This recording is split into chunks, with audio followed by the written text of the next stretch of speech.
whatever that means. Come after last. Well, hopefully, well, I don't know if hopefully, but if you're the last person, this is gonna be a really intimate stream between the three of us.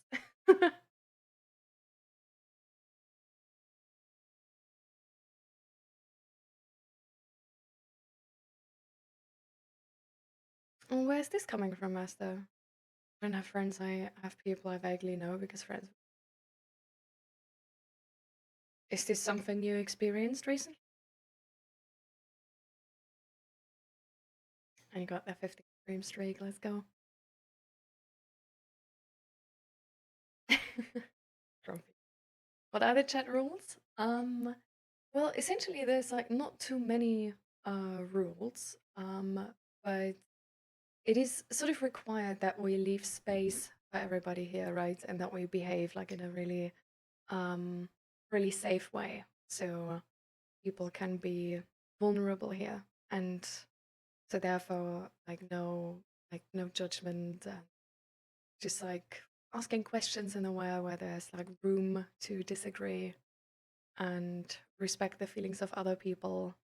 So I don't know, for example, if somebody's like talking about how tough that day was, then maybe like not, like what is my camera frozen by the way? Like to me my camera is frozen. I think the camera is frozen. Wait, let me see if I can fix it.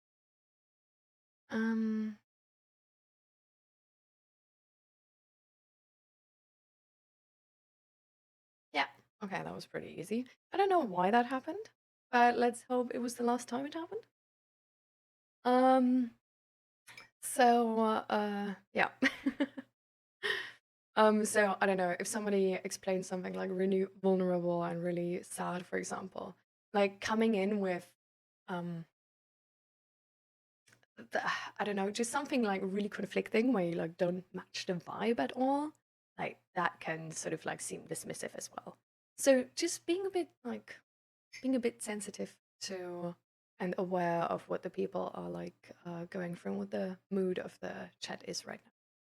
I think that's honestly like the only things like we can talk about like anything. So like no topic um is like banned or whatever.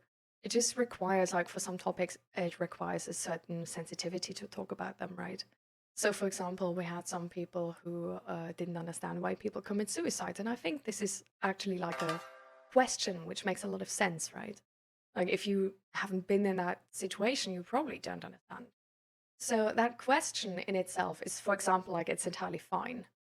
But if you phrase that question in a way where you sort of like make statements about people having suicidal ideations, like, oh, like they're all like whiny as bitches or something, like then it's not fine again anymore. Like there is sort of like, there's a normal way to talk about things, and then there's a way how you like dismiss the experience of other people.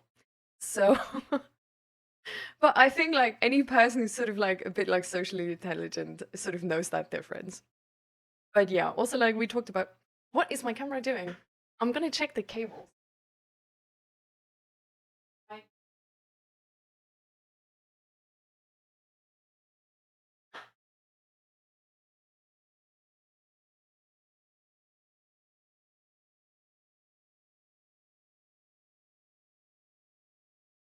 Okay, now it's stuck. Okay. I mean, that it was stuck again means I sort of did something, right? So let's hope that actually fixes it. Thank you so much for the follow. So yeah, there's also like a panel sort of explaining the chat rules a little bit more below the stream. But yeah. So welcome, Stroke and Medio and Yengo. How are you guys doing?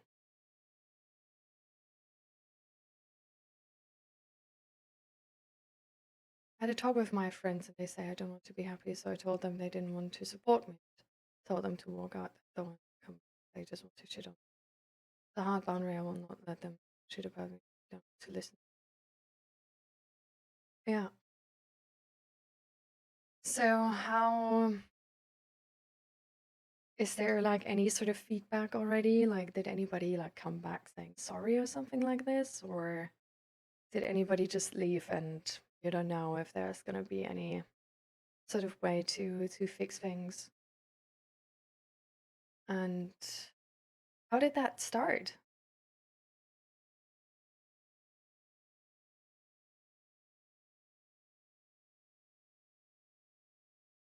That must be quite hardest. Hi, Talon. Welcome, welcome.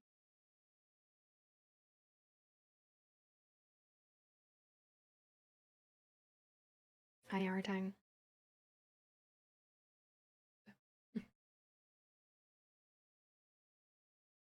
How's it going? Great. Also, I started a new hobby. Kind of questionable, but I started writing smart stories. All right. To each their own, I guess. I'm really unsure actually how the smart stories, um, like if that has any sort of like anything to do or is anywhere in the area of like porn addiction. Um, so I'm not sure if that's sort of the same area or not. Ooh, what type of public holiday is it? Greetings from Germany. Ja, moin moin. Willkommen, willkommen. Greetings back.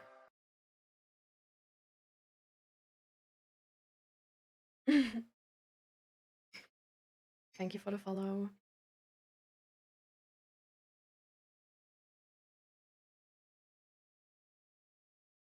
I left and will be alone the rest of my life. Just stupid, I don't deserve anyone. The limbo of being proud of setting a boundary and understand can be quite hard to like deal, I guess, with the backlash of making the right decision, right?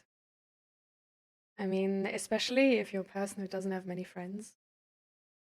Even shitty friends were like did something, right? And then just especially like if you have abandonment fear, sometimes it's like easier to have somebody around even if they're not really no, even if it's not really a healthy relationship than having nobody around. And I think it makes a lot of sense, Asta, right, with your upbringing and stuff.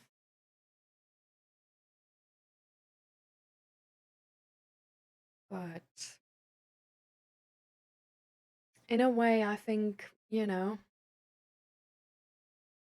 I feel like you know yourself that you don't have to be alone the rest of your life and that you do deserve proper friends.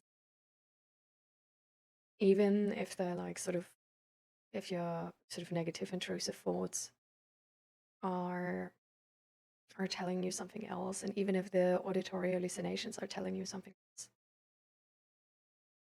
And I think there's like this maybe, you can call it like naive hope or idealism, but I feel like clinging on to that might not be a bad idea. Just sort of for till you know, find some other people. Because if you end up not putting yourself out there, right, then I don't know, you don't have a chance of getting to know.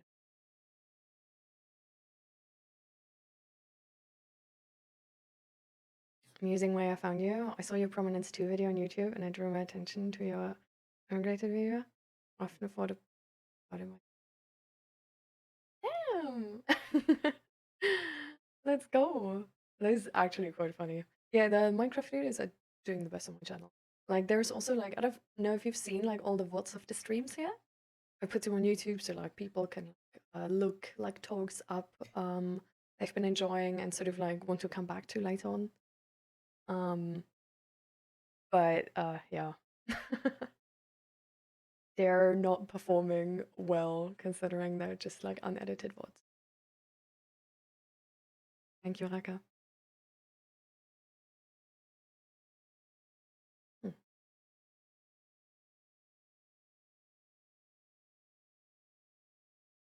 Um,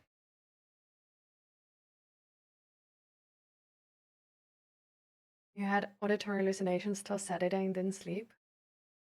Mm, that's that's really tough. You know, have some grace for yourself. In a way, I feel like what you know a lot of stuff about yourself already, right? And you know how your body works and how, for example, these auditory hallucinations work and how these inner voices work, right? And I think you remember maybe when back when we talked about uh, oh, there's actually just the right thing. Back when we talked about each person's sort of needs they need to have fulfilled, otherwise like things are going downhill, you know. We especially know that things are going downhill, like if you have like more of like fragile mental health. If you're, for example, or like actually it's like for everybody, like even if your mental health is good, then it's going worse. But I mean, for the people who are like more volatile in that sense, it's like a bigger impact, right? Um, but I don't know if you remember when that we talked about, for example, like physical exhaustion being a factor where all of these symptoms you have, which are sort of like symbolizing that your mental health is like on the downhill sort of way, right? Are gonna get worse if you're like physically exhausted. For example, when you spend more time on like dopamine draining things, for example, like social media or addictions, if like for women more prominent, but also can be a thing for men, is like when your hormones are out of bound, right, and not like as you're used to them. And then if you're tired because you're like sleep deprivation, if your food or like nutrition is not the best. So for example, if you have been like eating like fast food for the last week or something, and your body is like really like not doing well because your stomach and your intestines and like all the nutritions you need, there's so many nutritions you didn't get, so your body needs to sort of like is halfway in survival mode, like trying to get these nutritions from somewhere. And then at the same time maybe like you have uh like the irritated like bowel syndrome, and then you're like your bowel is going to be like super irritated, right? Or for example, if you had like no sun and are lacking vitamin D, if you haven't been in nature at all, if yeah, if you have like problems in your social circle, or you don't have that, like you don't socialize as normal, or if you did like no exercise at all and your body is sort of like dying, right? Um, so it's just a way where like knowing this, it makes a lot of sense why your voices are louder now, right? But it's not really a way of like they're louder now because they're right? And they I don't know, like they know what's going on, or that there's like more sort of evidence to what they're saying, right? They are louder because of the circumstances you are in, and because the circumstances make you like more tired, less easy to like fight against them, right?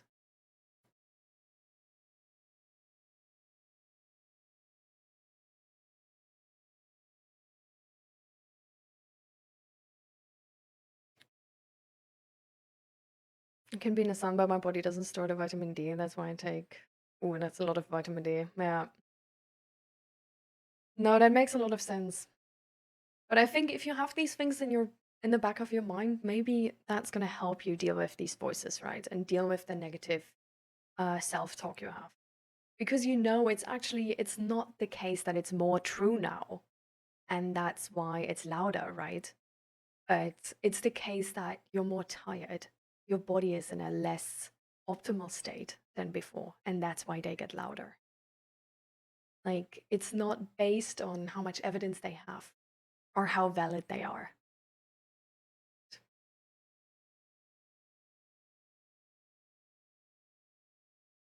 Hi, Blue Striker. Welcome, welcome.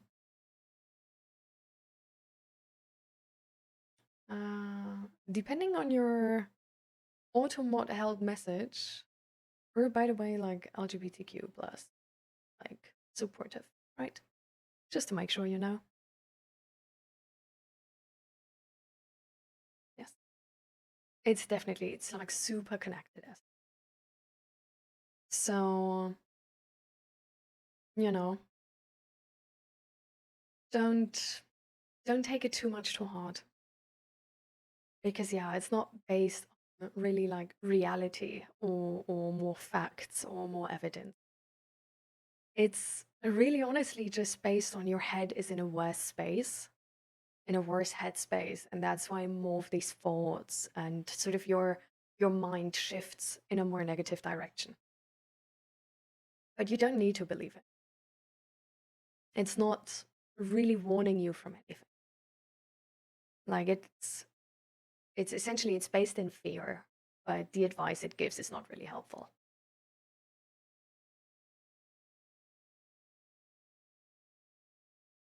No, I understand.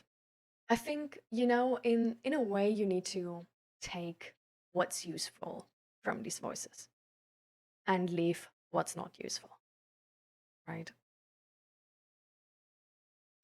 I got the last message, Mirandex. I'm sorry I didn't like say it out loud. I was like thinking about it, and but then the next thought like instantly catched me. I just wanted to like focus on Esther for a second and then come back to your message. But I should have like clearly said it. My bad.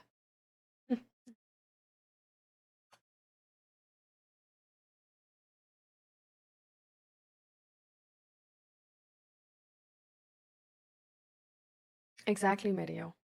Like a lot of like when I had like really bad mental health, I was struggling with like negative self-talk and depression and stuff like this.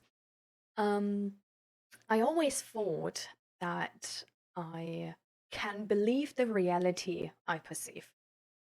I always thought that the way I sort of like my logic works and the way I interpret things would make sense. And I thought that my logic, if I base it on more like objective things, would be really deterministic. Like, really, like A happened and B is the outcome, and this is the reality. But the thing is, if you put a not depressed person, like, or the same person in a non depressed state versus a depressed state in the same room and let it interpret the room and like all those different like stimuli in the room the same, the result is going to be entirely different. So, based on your mental state, based on how your body feels as well, you will perceive reality different. You will judge reality different, especially, for example, the safety of the reality you are in right now. This is why, for example, if you come into an argument with a person, right, with a partner or with a friend, with a person which matters to you, in the beginning, maybe the argument seems really superficial, but if you get into like a downward spiral into that argument, you might have noticed or like lived through this yourself that at the end of this, you're like, everything is shit. And this person is like so toxic. And oh my God, I can't imagine how I've ever been friends with them. But once you get out of that situation, you cool down a day later, maybe two, maybe just a few hours or a few minutes later, depending on like how fast you're able to cool down from this, right? But then you probably see the situation entirely different.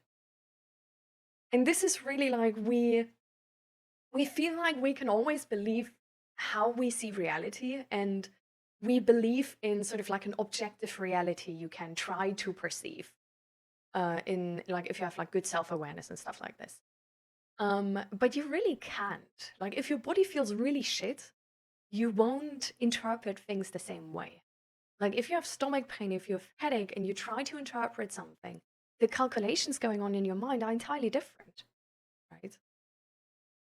Because you're already like you're using so much energy. Like the way your body interprets, okay, like how much energy can I still spend? How much pain can I still take? All of this is going to change. Like if you feel cold, the way you touch things and like the sensation you get is going to feel different.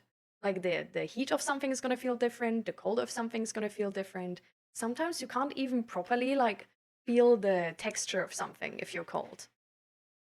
And this is with everything. Like everything of us is super influenced by how the needs of it are fulfilled. So, for example, if we're hungry, we're way more likely to eat the most random bullshit than if we're not hungry. Because the calculation entirely changes, like the priorities change. So, if you're in a state where your body feels like we need to survive, your priority is going to change.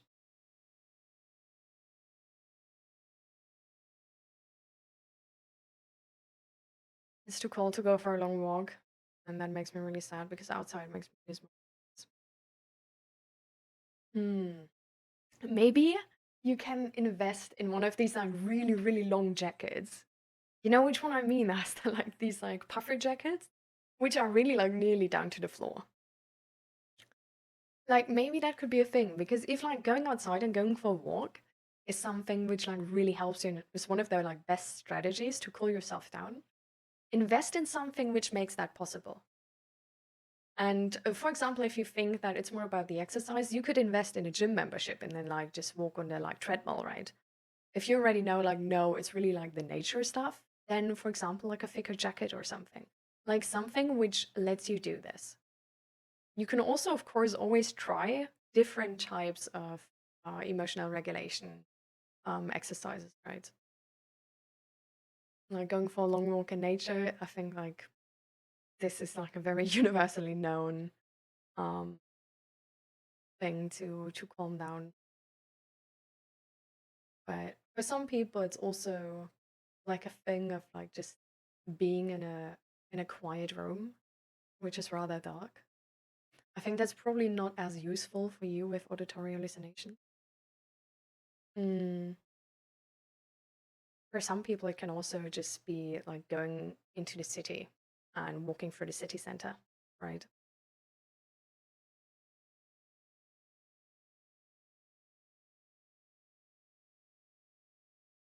Can't eliminate the fact that our experience is subjective. What you think or what you feel, don't change.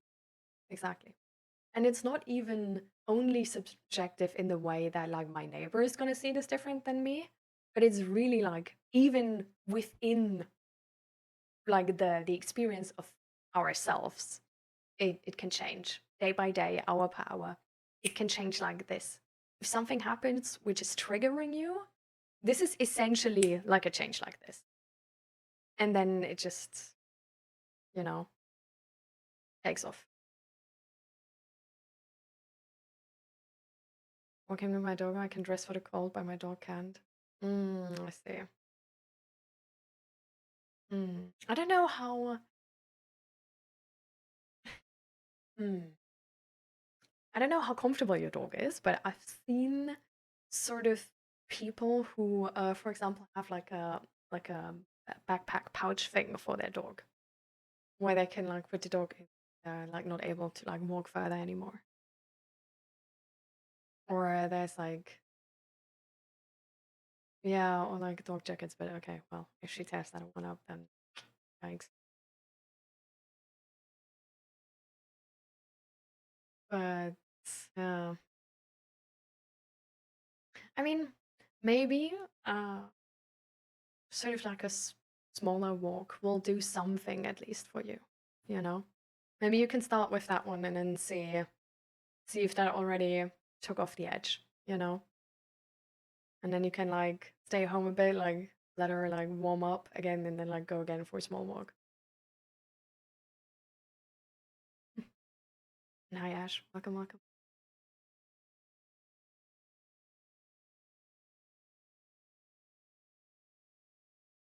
But try, yeah, try to look for something you can do for yourself, Asta.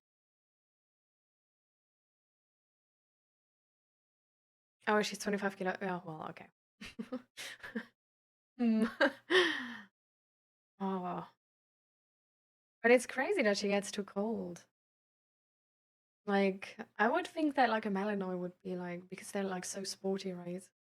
That they could like, keep themselves warm, maybe. Hi, Phoenix. Welcome, welcome. People out there in mind that it's people we could avoid some problems. Like knowing, oh, this person is saying these things because they are in this state of mind, not focus on super surface level topics of. Well, the thing is, like, sometimes that helps, right? But sometimes people are also like when they like talk about these like superficial surface level topics in an argument, they're not really aware themselves, that they are in this state of mind. So when you then sort of like, um, in a way, like put that out there, they might not be ready to actually like see that.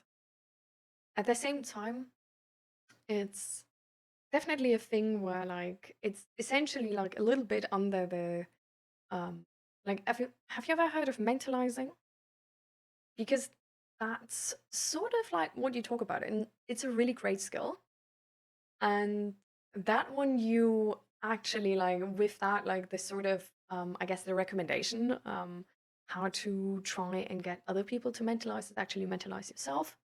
So mentalizing is essentially like putting yourself in the shoes of the other person and exactly sort of thinking like this, like sort of like trying to understand why they're so angry right now and trying to understand the logic behind that. And then it's like easier to talk about these things, right? Um, but I think honestly, the more I guess the easier um, way in to use this in a social setting is just to believe others. Like you don't need to believe them about uh like about yourself, but believe them how they see reality, if that makes sense. Like if some person says like you suck so much, like don't believe them in the way that you're like, oh no, I suck so much, but believe them that this is what they think, that this is actually what they think. Like they don't only say this to like piss you off, but believe them that this is what they think.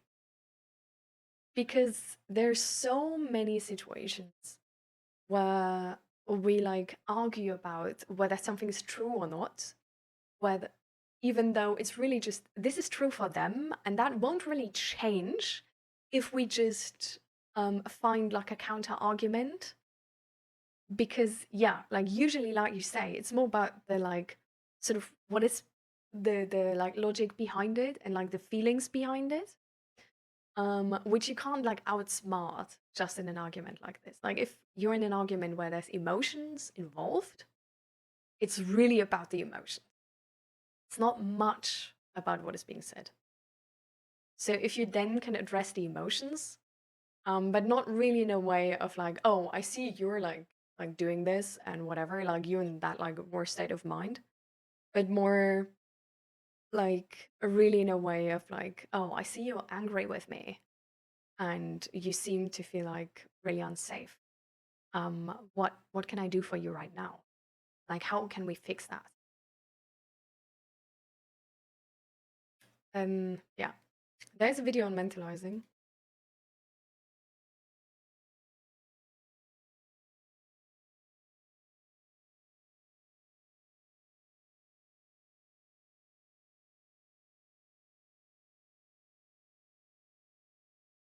So tiny up there.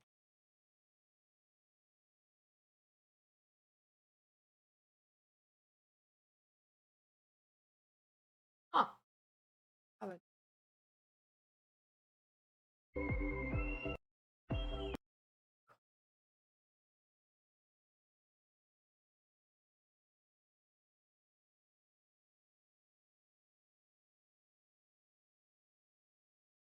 okay. This is like a video on mentalizing. A good one.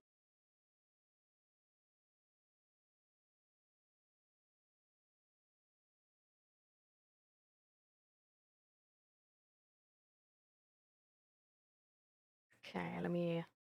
Okay, so someone who has lost good friends, the question to ask is why your friends generally shitting on you, or are they just bad at communication and are frustrated with your attack?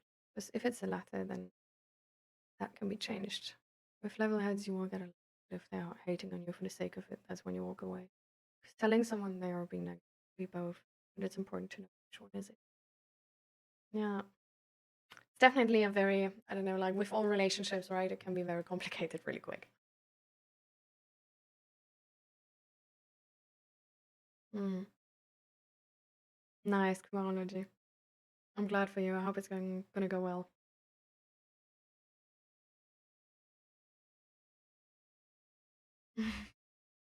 I mean, just because she has like short hair doesn't really mean she's gonna get cold, right? Like as far as I'm concerned, the codes are sort of different. and cold is like for dogs, I think like easier to actually like pull through as for humans.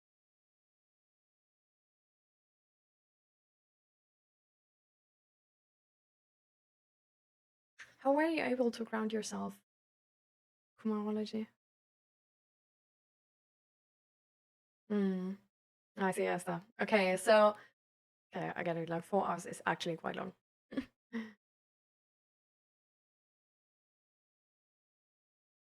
Would you say mentalizing can be double-edged sword? Like, do you believe there are malignant people who can use that for manipulation purposes? I mean, of course, people can use sort of insight into other people for like manipulation purposes, but it's not like they're gonna wait. Like, it's not like they need to know the term mentalizing to manipulate you. Like, people who learn manipulation usually learn it in childhood from like either peers or their parents. So it's not really a thing where like you don't manipulate people all your life and then you read like one book and now all of a sudden you like start manipulating people. That's usually not really how it starts.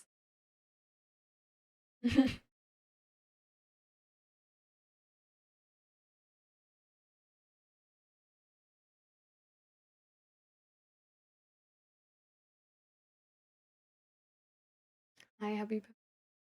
Welcome. Hi, Ali. How are you doing today? Is today better than yesterday? I read your messages in Discord. So did sleeping work?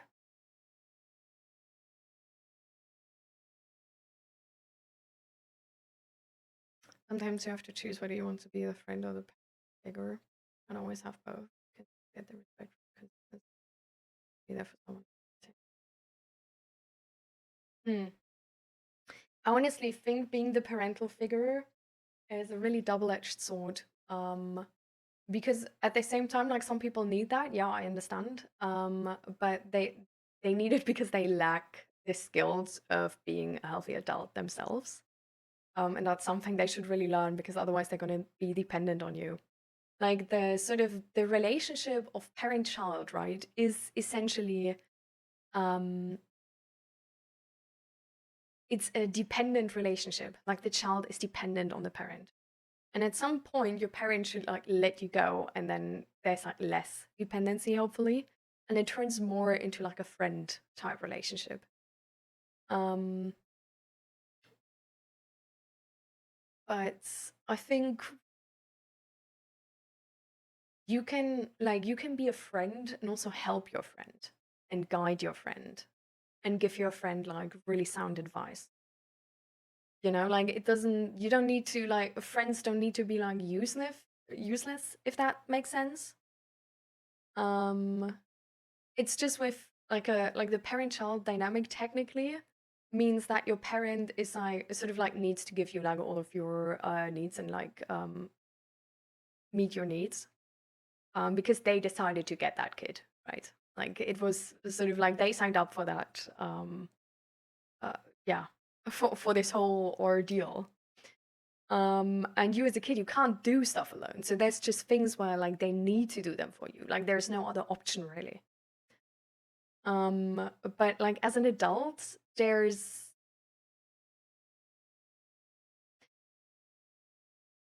like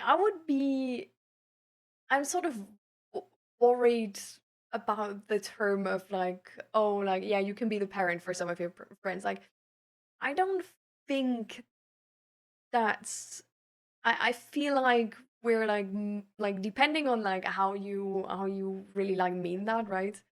The possibility is quite high that we're talking about a dependent relationship. Um which can lead to a lot of problems. Uh, Sorry, Lapino, but we need like English or German in this stream. Otherwise, we can't make sure if your messages are like, like are okay or not. So,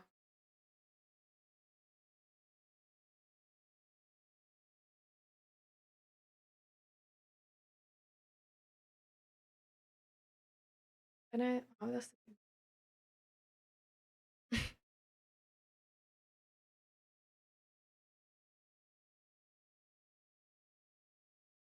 Oh my God. I took them away already. It's fine. I didn't know that was the button for that. How do you delete single messages?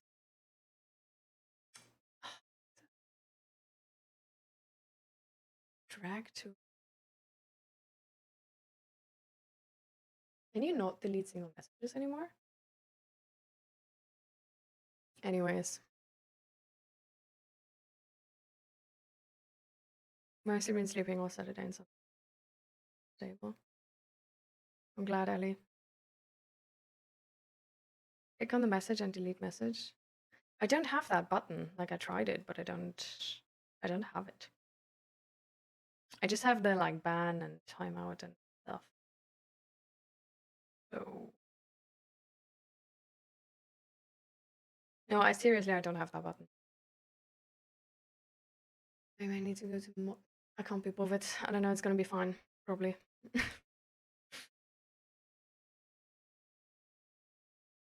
So,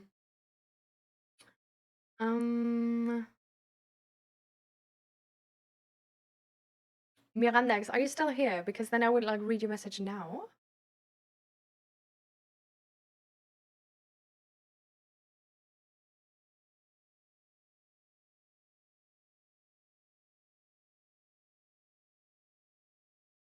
Okay. So, oh yeah. Okay.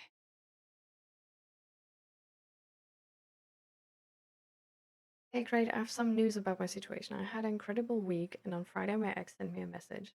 And I thought, oh, she sent something like, sorry for what I said to you, or sorry for this month that I was really distant. But guess what? She sent a lot of messages blaming me for breakup with her and calling me child insensitive and saying that I will not have a good relationship in my life. After almost 2 weeks and that. Well, it's exactly really classic.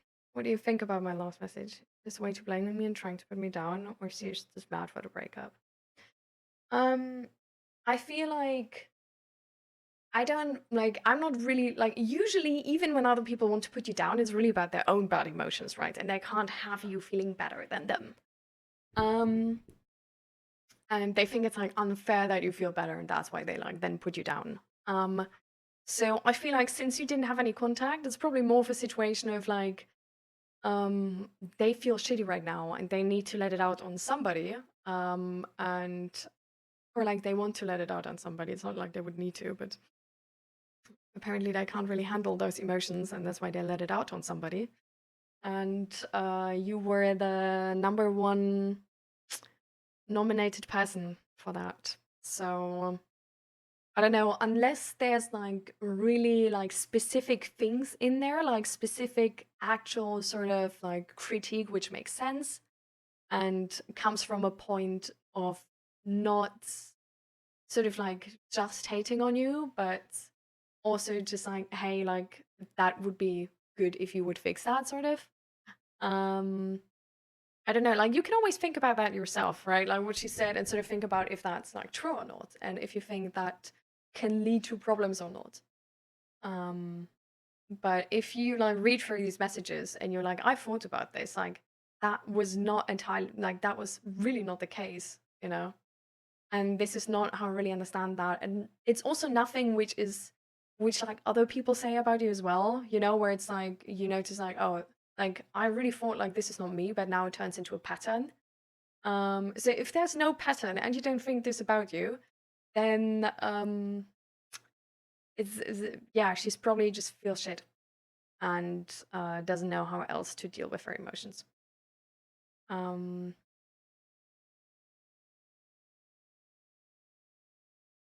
oh no, it's definitely not a try to fix the relationship. For sure not. I would not in hell take this as a motivation to come back to that person. Like, if anything, you can take that as like, oh, I really thought like maybe I did the wrong decision in actually breaking up. And now being like, well, seems like I did well. Seems like breaking up was actually a really smart decision because turns out this person is like this, you know? So Yeah. Like, I think, like, knowing this, like, how this makes you feel, how this message makes you feel. And um, I don't know. Yeah, exactly. So that's good. But I think I would ban her contact. Like delete her number, ban her on WhatsApp, whatever. Because you have loved this person at some point, and apparently they're not a person who you can trust with that responsibility. So I would just delete them out of my life, essentially. Just ban them, not have contact to them anymore.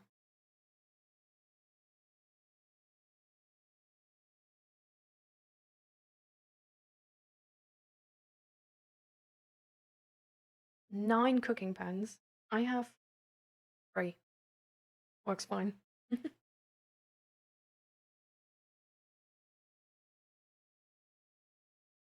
So, what did you think you need to do with that message, Mirandex? Because you seem sort of clear about how you think about this message. So, is there anything like, I feel like it would be interesting to know why you brought it up here in the stream. Not because like, this is not coming from a point like, oh, you wasted my time, but this is coming from a point of like, there might be some something like sort of next to the topic, but not specifically this message, which would be worth talking about.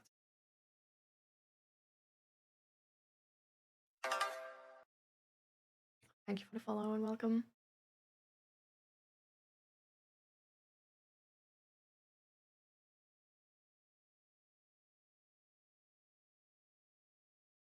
I mean, Asta, if you think this is like gonna be like super worth it, like go for it. Like I'm not gonna tell you how to spend your money or how to don't.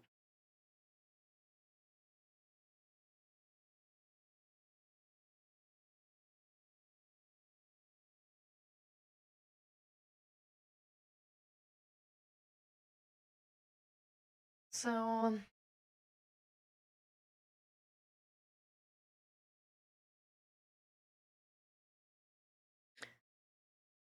so where you're sort of like doubting whether like any of this is true and you deserved it in some way?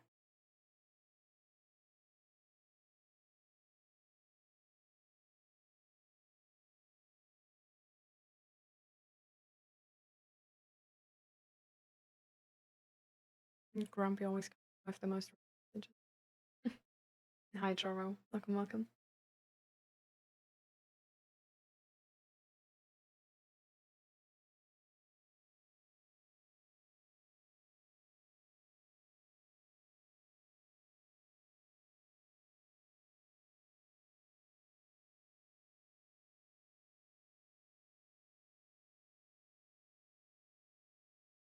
Hola, welcome.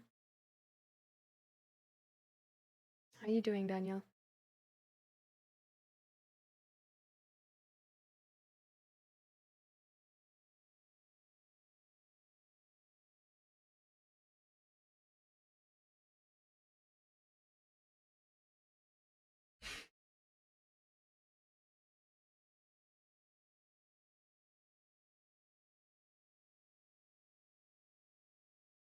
Why can I give other people good tips and things they can do, but I can't follow it myself? Well,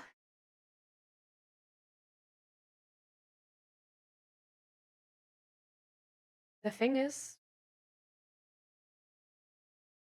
sometimes we don't believe in tips we have to do, right?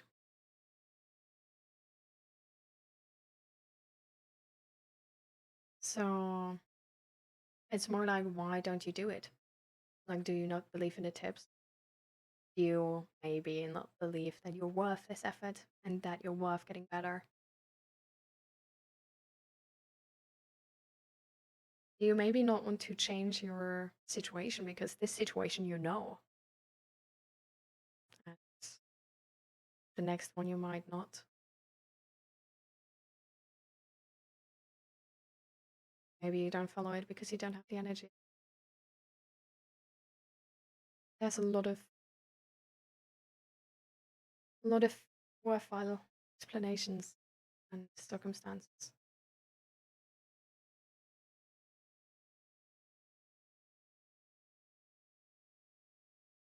I think this is honestly like for everybody in a bad headspace, right? But I feel like we just need to prove our brain wrong in those moments. We need to cling to the hope and idealism, the belief that there is something better, and just risk it and do it even though our brain tells us that it's stupid or hopeless or not worth, right? Hi Judith, welcome, welcome. Thank you, Fluffy. That's a very good reminder. It's really cold outside though, so I'm not gonna like out like long.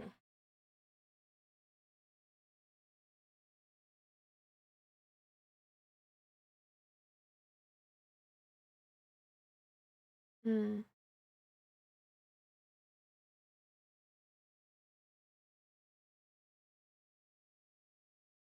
Okay, there's enough.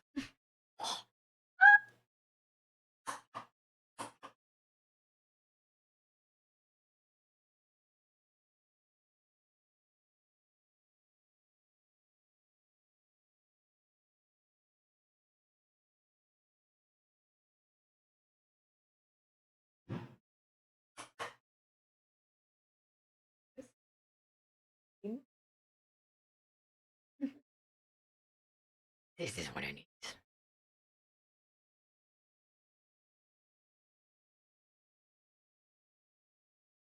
If all my friends were better, then made me really shaky. I understand.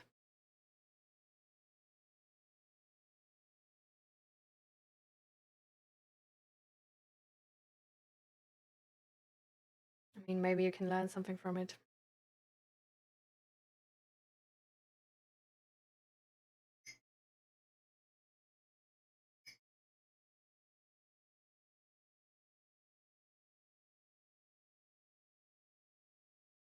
Much snow. Okay.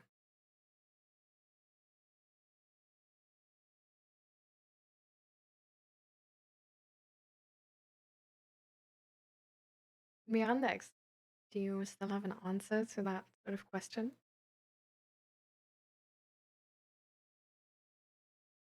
There's like any doubts about whether you might deserve that or not, or whether something she said is true?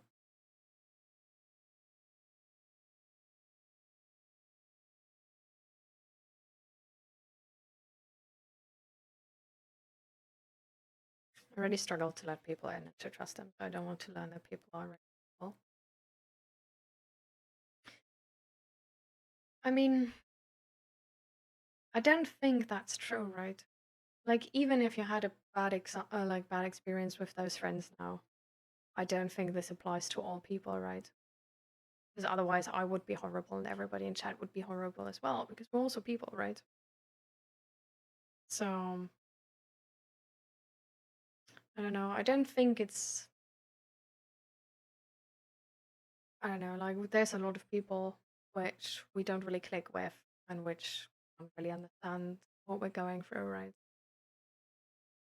I mean, if you're sort of like worried about believing, like losing hope and like not believing in people anymore, I feel like honestly, like trying to mentalize with your friends could be an idea. Like trying to understand the logic where they're coming from, like trying to understand why they're saying what they're saying. Because most people don't say it to hurt others, but it's just collateral damage, really.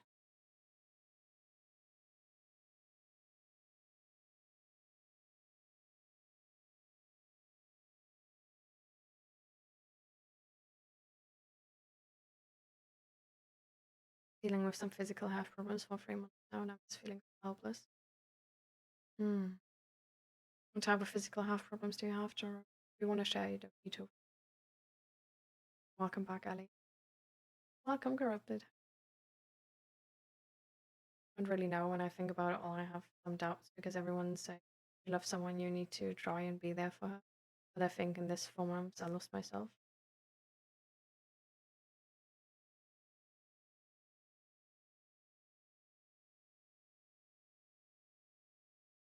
I think we say that. Um,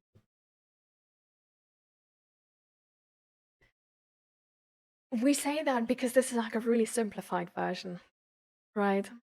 Mirandex. But this is not really like if you love someone, you need to try and be there for them.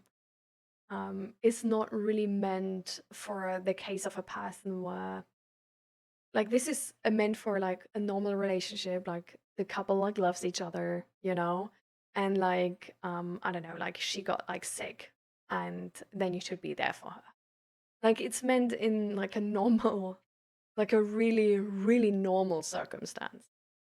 It's not really meant for this, you know, like for the edge cases. It's not very good. Like generalized statements are really like if they don't include a way how to work like really individually, they're usually just not a really good representation once you go out of the classic movie scenario.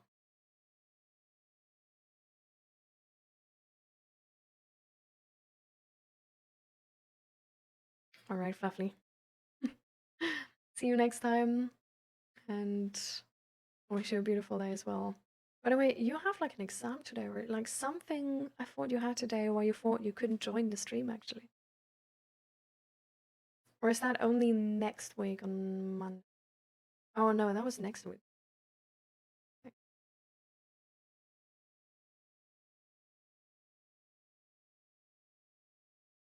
Don't feel like I should make the first move because then I let them see it. I mean, I don't mean make the first move, but mentalizing you can do on your own, right, Asta? Like, just try to like. I mean, you're the only person who knew what they like specifically said, right, and how that situation sort of like came to be. So really, just like sit down, and try to think about how like how their statements can make sense. Like, what needs to be true for these statements to sort of make sense? And is there a situation where you understand how they got to the point that they said those things?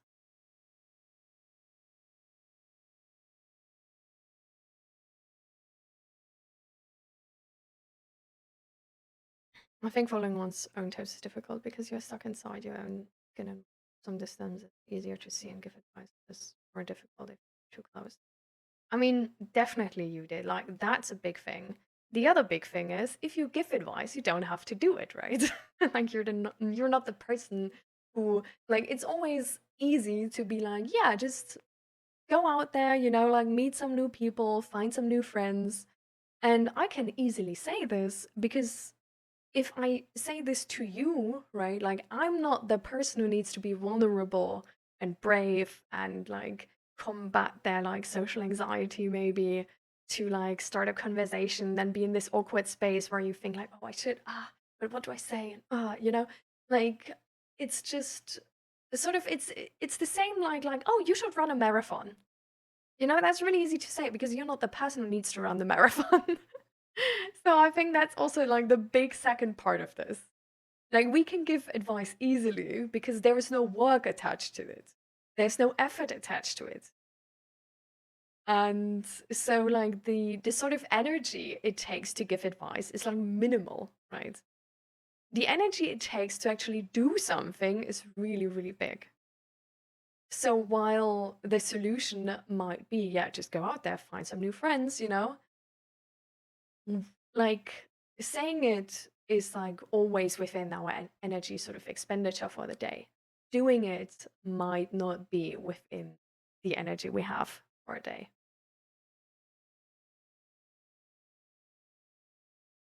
Let's go, Ellie. Restream streak. I'm just careful telling anyone further. My father and his best friend fell out overfeeding his dog. That was the argument at the time. But realistically, the issue was he had just lost his job and was extremely frustrated at the time. But too much was said. They didn't speak for like a decade.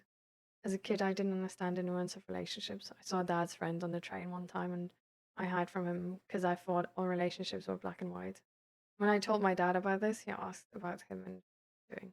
Then I was sad that I didn't speak to him. So I learned that not everything's black and white. Years later, they ran into each other and started talking to each other like nothing had happened. Like no one is an argument away from each other.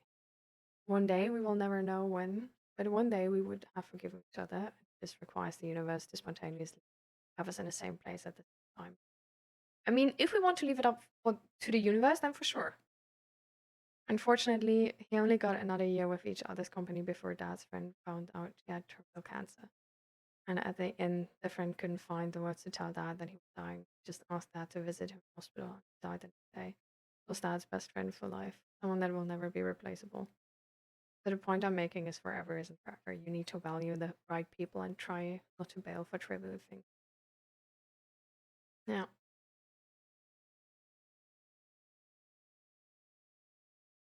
I think this is though why I really don't like to leave things to the universe.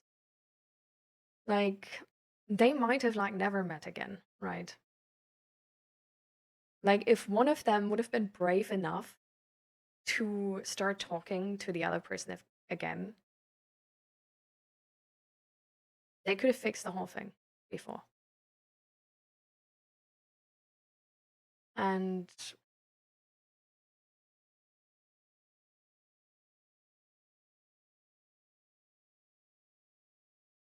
yeah.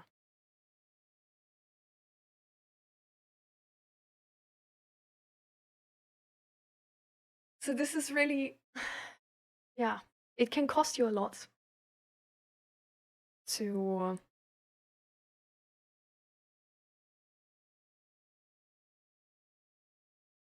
not speak up about something. The reason I say the universe is because you never know when the other person has worked out their baggage. I mean, if there's no way, for sure, like then that person just needs space and stuff like this.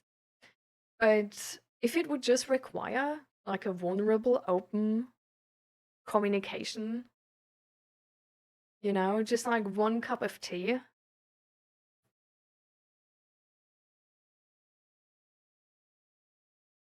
But this is also like what this also shows is how sad it can be if you're not able to open up to others, right?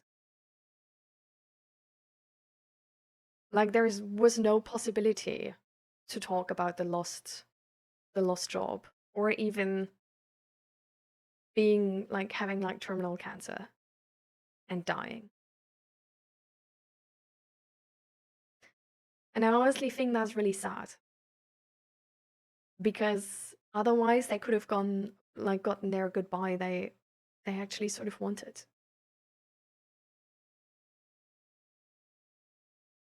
And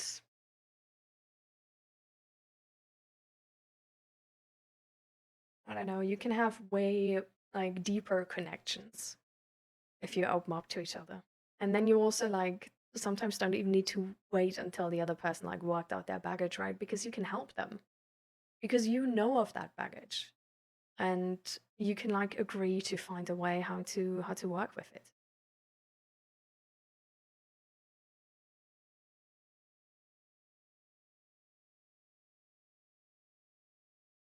If we take my best friend and I as example, that's purely why I say the universe.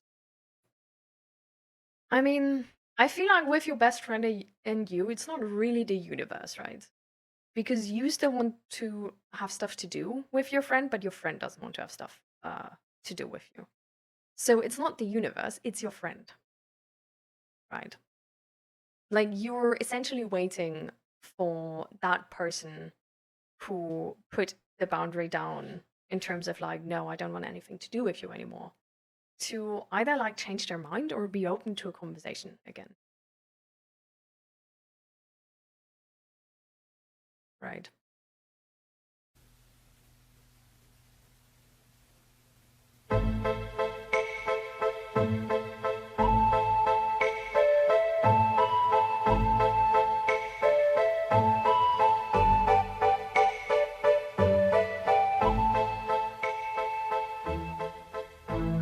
そして春風にささやいて。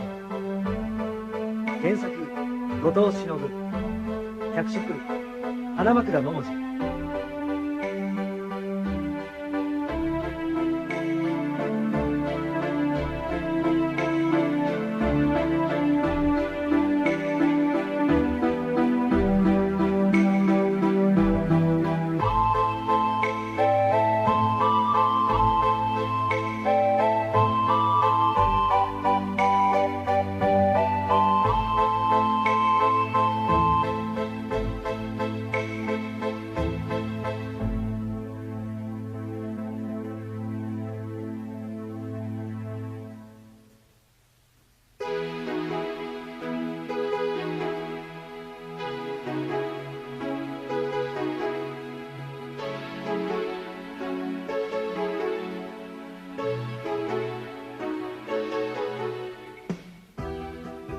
4月快晴日曜日。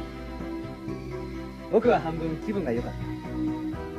ここ指導学院高等学校は人里離れた山の中腹にポツンと、それも斜面にへばりつくように立っている全寮制の男子校である。創設が昭和1桁という歴史とぐるりを雑木林に囲まれて見事な桜並木ともども、自然の豊かさという点では国内のどの高校にも引けを取らないだろう。似たようなボストンバッグを持った新2、3年生がぞろぞろと登校していく流れに乗って、久々の再会にあちこちから元気な挨拶が飛び交っていた。けれど奥にかかる声はない。話しかけてくるのは片倉年下くらいのものか。そのくせ興味に満ちた視線だけはいつも必要にまとわりついている。それは僕の葉山匠だから。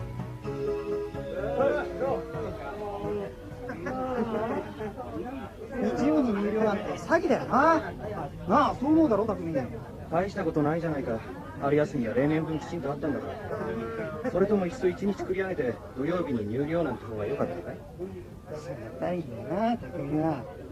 つった、ああ、かわいそうだね、時久君、よしよしなんて慰めてくれたっていいだろう。僕は幼稚園の先生じゃないんだよ。第一、今年で17にもなろうっていう大の高校生が今さらそんなことを言われたいのかい？言われたい。登場の余地なし。冷血感。まだあったね、年下。無感動、無関心、人間嫌い、潔癖症、エトセトラエトセトラ。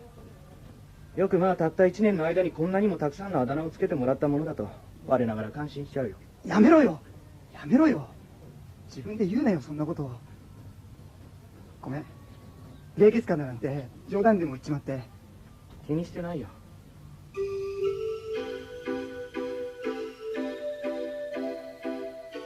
今さら何を言われても傷ついたりしないから。どんなにひどい抽象を受けても僕は平気だよ。葉山は自己表現がど下手だな。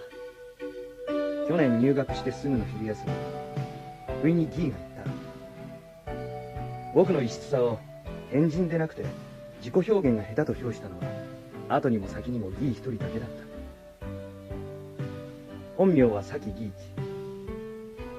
親しみと憧れと多大なる好意を込めてみんなからギーと呼ばれている僕とは好対象の人。初めから僕とは遠く住む世界の違う人。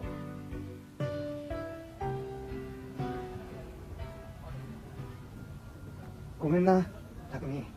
もういいって。待てよ、匠。怒っちゃった？怒ってないよ。しつこい男は嫌われるぞ、年久君。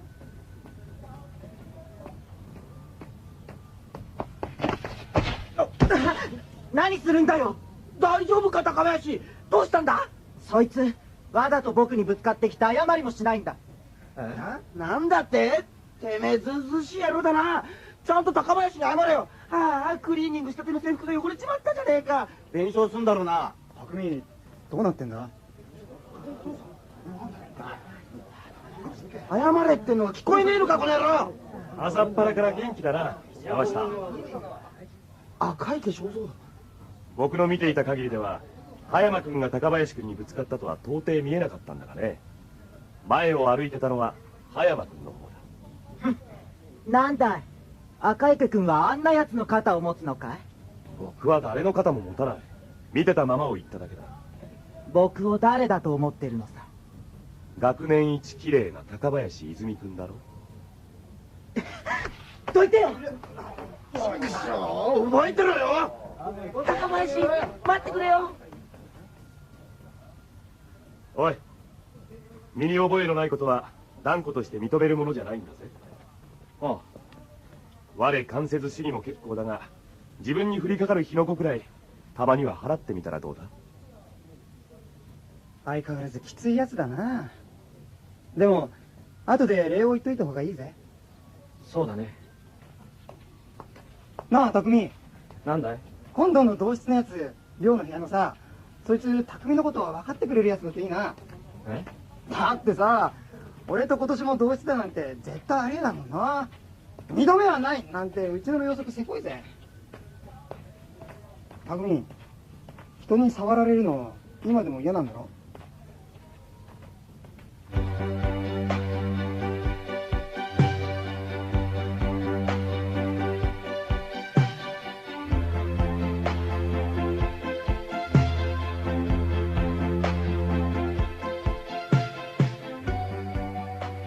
案の定、年下と僕とは寮もクラスもまるっきり別々だった。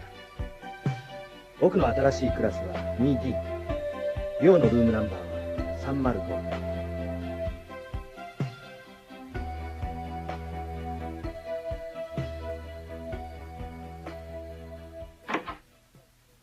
失礼、部屋を間違えました。間違いじゃないよ、葉山君。赤池君、先ほどはどうも。こちらこそ。出しゃばりは僕の本意じゃないんだが、指導にはおせっかい好きな男がいるからね。おかげで苦労が絶えない。いつまでも突っ立ってないで、せめて荷物を下に置いたらどうだい。重たいだろ。赤池君。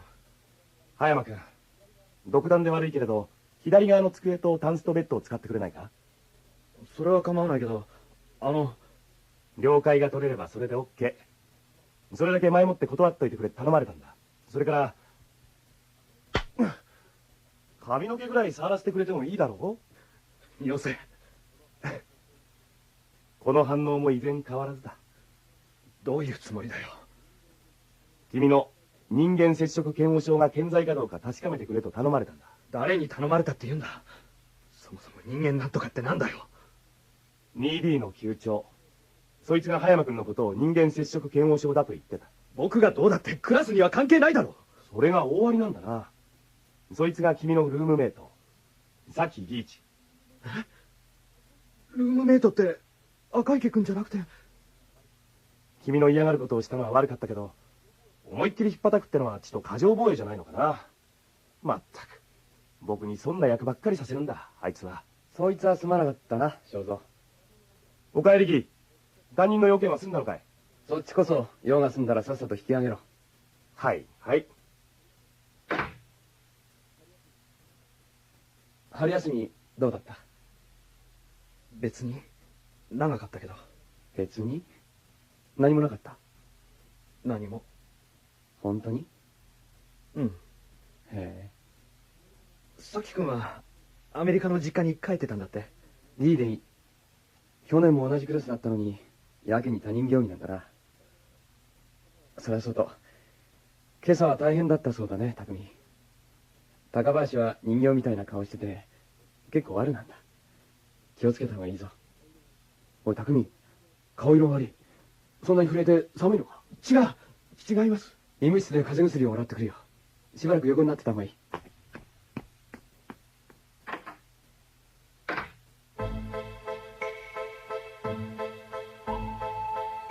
どうしよう。どうしてギーと同室なんだ。頼むから、そんなに温かい目で僕を見ないで。去年、入学してすぐの昼休み、ギーに言われたあの一言がずっと心に引っかかっているんだ。ひょっとして、この人なら僕を真実理解してくれるかもしれない。理解されないことに慣れている僕が、こんな望みを持つなんて、危険だ。とても。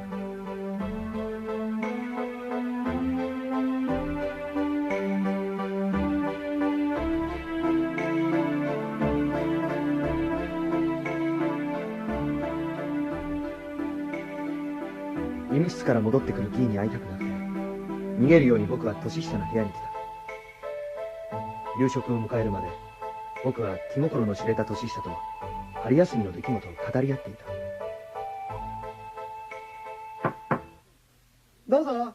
片倉君、悪いんだけどちょっと手伝ってもらえないかな。何、吉沢。ベッドとタンスの位置を入れ替えたいんだ。肉体労働か。あ、いいよ。部屋は隣だっけな。僕も手伝うよ。ひでえ、ぐちゃぐちゃ。これじゃ足の踏み間もないじゃんか。誰だよ、同室。これお前の荷物じゃないだろ。うん。勝手がわからないからどう片付けていいのかわからないんだ。そんなのな、本人にやらせりゃいいんだよ。でも頼まれちゃったから。吉沢はお人よしだからな。なんだ、まだ終わってないの。高林。早くしてよね。どこで時間潰そうかな。待てよ。この。やめてくれよ、片倉君。でも、いいんだ。迷惑かけてごめんね。なんで吉沢が謝んだよ。ごめん。分かったよ。よし、さっさと片付けちまおうぜ。恋は盲目か。あくみ、何ブツブツ言ってんだよ。手伝え。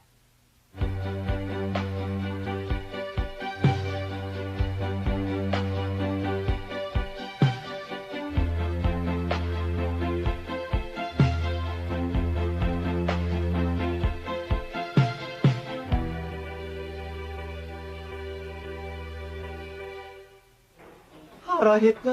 なんだ、今日の夕飯カレーかよ。ああ、昨日俺んちカレーだったんだよな。明日の始業式、気が重いぜ。汚いからやめろよ、ぐちゃぐちゃするの。だって、詐欺だよ、詐欺。俺のいない間にくじ引きで級長を決めるなんて。卑怯だよ。俺にクラスをまとめる力なんてあるもんか。やってみなきゃわからないだろ。やらなくたって分かってるさ。俺は、匠んとこの優れものの義とは出来が違うんだぜ。義？あ、動揺してんのは俺の方だからな。匠まで付き合わなくたっていいよ。だね。スプーン取り替えてくる。どうぞ、これを使いたまえ。ありがとうございます。どういたしまして、葉山匠君。匠、3年の野崎さんだ。野崎さんって誰？これは聞きしに勝る世間知らずだ。面白いね。僕は野崎大輔、バスケット部の主将とくれば知らなくはないだろ。バスケット部って確か去年のインターハイで全国準優勝した。今年は優勝する。ああ、そうですか。釣れないね。僕と君は毎日デートしてた仲なのに。なんですかそれ。という噂が春休み中まことしやかに広まったのさ。匠君、クラシック好きなんだって？ええ。まあ、今度の日曜日、文化センターでオケのコンサートがあるんだ。これ、チケット。君のために最前列を奮発したんだぜ。せっかくですけれど、僕にはこれをいただく理由がありません。匠君にはなくても僕にはあるんだ。デートの申し込みだよ。男の僕にデートですか？ここじゃ普通だ。匠、行こうぜ。行くんだったら君一人で行きたまえ。匠君、お互い分かり合うには時間と機会が必要だ。特別どうこう言うわけじゃない。ただ単に一緒にオーケストラを聴かないかと誘っているだけだ。断る理由はないね。随分と強引なんですね。今年は優勝するんでしょ？練習しなくていいんですか？その大切な時間を君のために割くんだ。それはそっちの自由ですけどね。優勝できなかった時に僕を言い訳の材料に使わないでくださいよ。おい、匠。大体野崎さんクラシック音楽を理解できるんですか？アイドルのコンサートじゃあるまいし、どこの誰が大編成のオーケストラを最前列で聴きたいと思います？座る位置によっては音が時間差攻撃なんですよ。君は僕を侮辱するのか？とんでもない。心配してるだけですよ。退屈にかまけて一番前の席で居眠りでもされたら白い目で見られるのはこっちなんですから。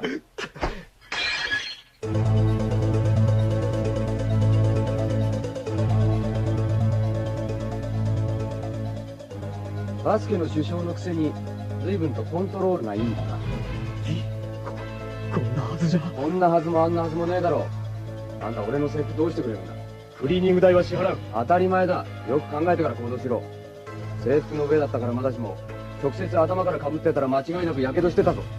たかがカレーだと甘く見るな。いい年してその程度のこともわからないのか？このまま。責任を取るってんならいいさ。外に出ろよ。ああ。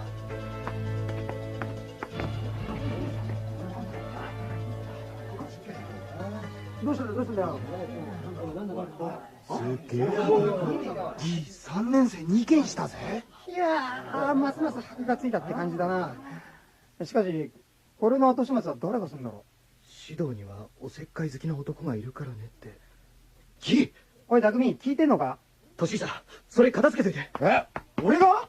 おい、どこ行くんだよ匠！どこに行ったのかな。暗くてよく見えない。寮の方かな。葉山さん、葉山匠さん。誰か呼んだかい？こっちです。さっき義一さんのことでお話があるんですけど。え、さきくんのことで？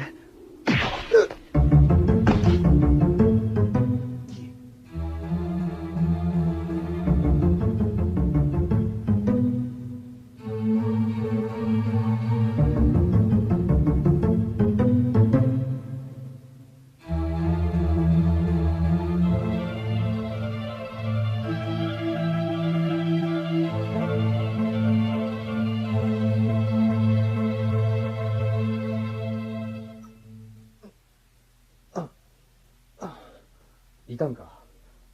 あ、かなり。死んだようにぐったりしてたんで心配したよ。よかった。そこにいるの、ひょっとしてさきくん？大正解。真っ暗闇にふさわしい美声だろ。あ、いてて。笑うと首が痛い。大丈夫か？大丈夫です。ここどこなんですか？音楽堂だよ。音楽堂ってそう。噂には聞くが、老朽化が激しくて誰も使ったことのないって建物に2人して閉じ込められてるんだ。僕はわかるけど、どうしてさきくんがここに？いいね、いいよ。寮から戻ってきた時に匠が高林の親衛隊の連中に殴られてるのを目撃して、助けに入ったら反対にやられちまっただけさ。信じられない。だって去年札付きの上級生3人をのしちゃったって。残念ながら敵者が全部で4人だったんだ。まさか。やだな、冗談ばっかり。匠、首ひどく痛むのか？こっちに来ないで。どうして？どうしてでも頼むから、頼むから。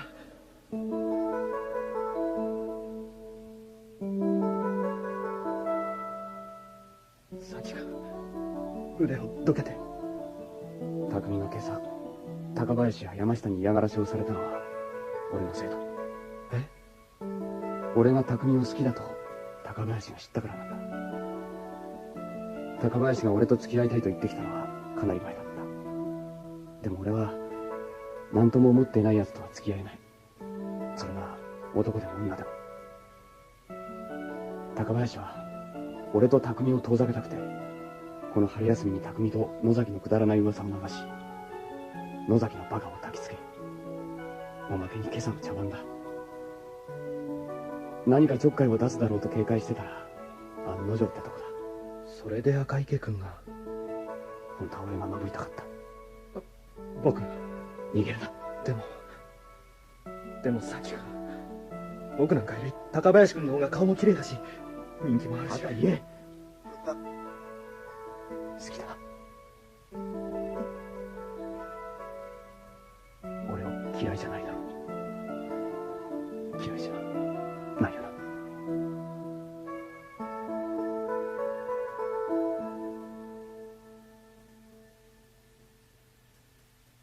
外の音が何にも聞こえてこないってのは不気味だな。ごめんね、ひっぱたいたりして。我慢しようと頑張ったんだけど。それは言わない約束でしょ。そのうち治るさ。これからどうするの？せっかく相思相愛になったんだから死ぬのはもったいないな。今何時だ？9時か。消灯まで2時間。ここにあるものといったら古ぼけたピアノと壊れた机や椅子。そうだ、人の声とピアノの音とどっちが遠くまで届くもんだ？最も響く声で300メートルとか言うけど、一般人じゃ100メートルも届けばすごいんじゃないかな。ピアノは？少なくとも僕の声よりは。じゃ、決まりだ。決まりって何が？あの窓を椅子で叩き壊す。さあ、匠、何を弾いてくれる？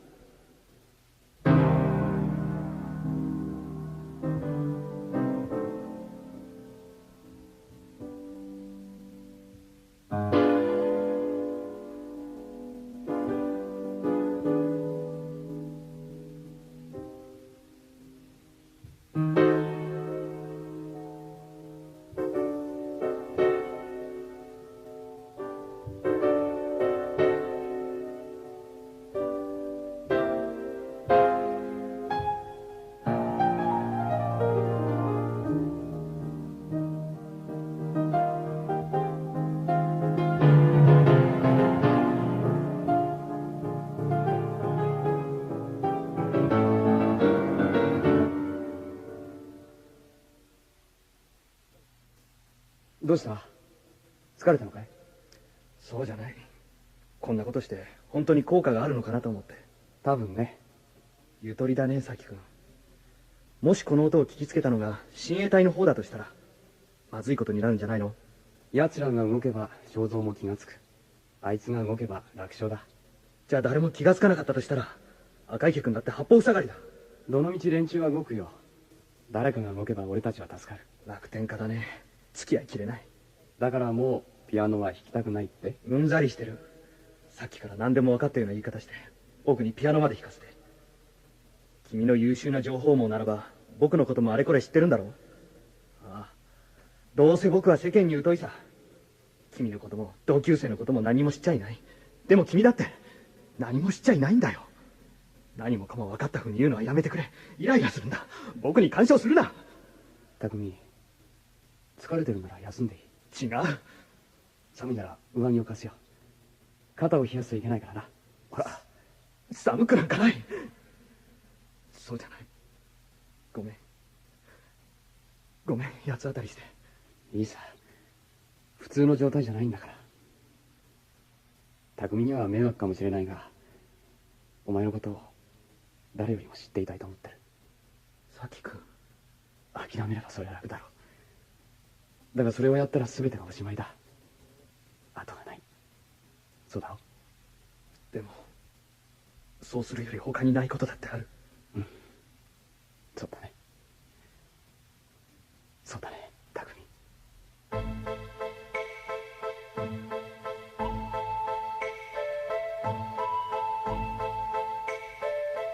キーは僕を力いっぱい抱きしめた。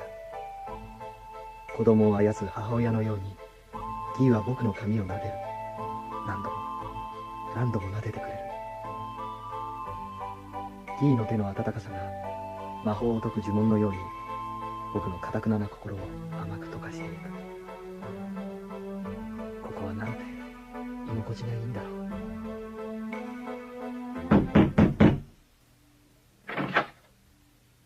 こいつはオカルト映画のロケができそうだ。助かったよ。どういたしまして。まさかこんなところで名曲アルバムが聴けるとは思わなかったよ。寒い。寮に帰らないのかい？ここに座って少し付き合えよ。あ、ガラスに気をつけろよ。そんなに接近して大丈夫かい？正蔵、一人分開けてってのが俺と匠の安全な至近距離なんだ。へえ、大発見だ。おめでとさん。これで1年間うまくやれるコツがつかめたじゃないか。ところでギー、どう始末つける？高林泉はこの件にタッチしてないね。まさか。あいつが俺と匠を一緒に閉じ込めるか？はあ、それよりここの鍵を借りた時先生何か言ってたか？取り立てて。一応ゲームが行き過ぎたんだって説明してあるからさ。賢明だ。本気で閉じ込めるのと冗談とじゃ処罰も断じだからな。ちょっと待ってよ。それじゃまるで向こうの罪をわざわざ軽くしてあげたってことじゃないか。そうだよ。僕は殴られたんだよ。さき君だってやられたんじゃないか。しかも不意打ちなんて卑怯だよ。山下たちも切羽詰まってたのさ。匠、あいつらは俺たちに本気で危害を加えたかったわけじゃないんだよ。そりゃ多少は今朝の件の腹いせがしたかったのは含まれるんだろうけど、結局は高林泉なんだ。知ってるか？片思いってのは辛いんだぜ。あいつらは高林に俺を諦めさせたいんだよ。理解できない。だから奴らの本音は高林の希望とは相反するものなんだ。あいつらはあくまで親衛隊なんだ。高林を好きなんだ。それでどうして高林と俺との仲を取り持つ協力をすると思う？したじゃないか。たまたま咲君が僕が襲われた時に通りかかってくれたからこうなったけど、そうでなければ。弱ったな。まあいいか。ことが表沙汰になれば山下あたりは即刻退学処分になりかねないからな。恩を売っとくのも一理だ。ではほっときますか、球長。何もかも自分の思い通りになんてこの世の中になるもんか。人を罠にかけようと工作すればいつか報いが来るもんだ。分かったか？そうぞ、逃げるぞ、おい。待て！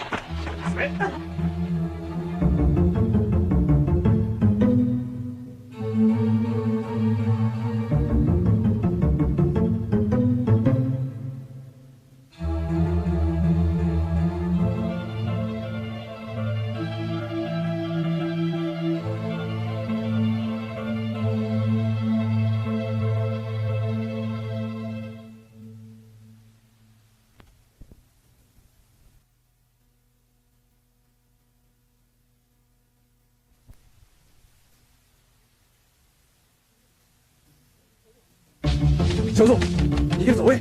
待て！やだ、離せよ。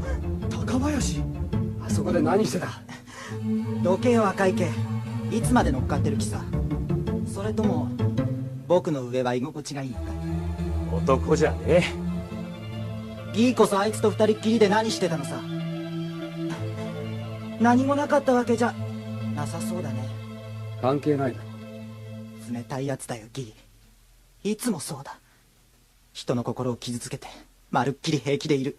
それどころか傷つくのはそっちの勝手だとでも言いたげだ。今朝の件は水に流してやる。今夜の件もそうだ。山下たちにそう伝えておけ。ただしこれ以後匠にちょっかいを出すようなことがあれば話は別だ。高林！葉山！危ない！ガラスだ！それでも僕はギーが好きなんだ。お前なんかにやめろバカ野郎！吉沢君、大丈夫か？匠、大丈夫。額をちょっと。謝れよ高林君。葉山君に謝るんだ。謝りなさい！ごめんなさい。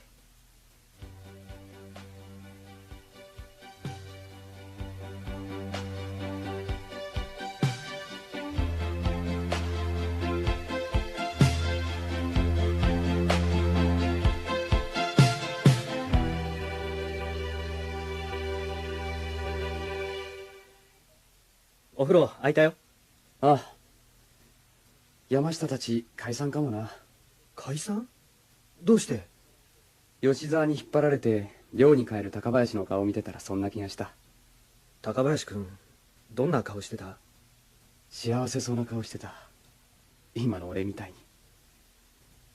匠、さっきの答え聞いてない？さっきのって？俺は匠が好きだ。匠は？そこどいて、咲君。いいな、匠。意地悪しないで通してくれよ。匠、逃げるなよ。頼むから。好きだなって言わなくていいから、せめてギーと呼んでくれよ。な、匠。咲君。俺を避けるなよ。逃げるなよ。俺を嫌うなよ、匠。ギー、嫌いじゃない。嫌いじゃないよ。そうじゃないんだ。ごめんね。それじゃ好きか？好きだよ。そうか。ギー、騙したね。テクニシャンと呼んでほしい。奇跡のレインボーボイスと誉れ高いんだぜ。前言撤回。大っ嫌いだ。そっか、嬉しい。嫌いと言ったんだ。愛してるよ。痛え。ああ、ごめん。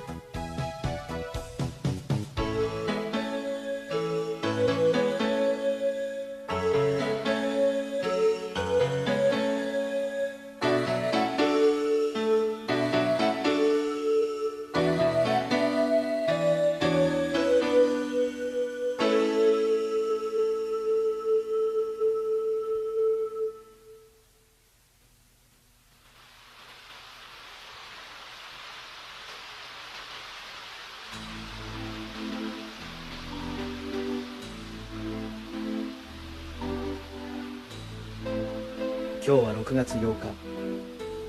あの15日までぴったり1週間しかない。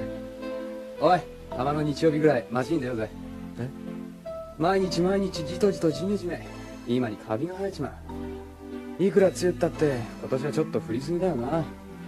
気晴らしに少しでもやりに行こ悪いけど読みたい本があるんだ。う。そっか、なら仕方ないな。じゃあ正蔵でも誘って行ってくる。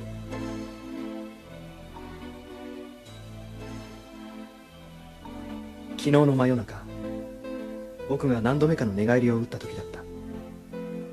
向こうのベッドの奥でギーがボソッと言っ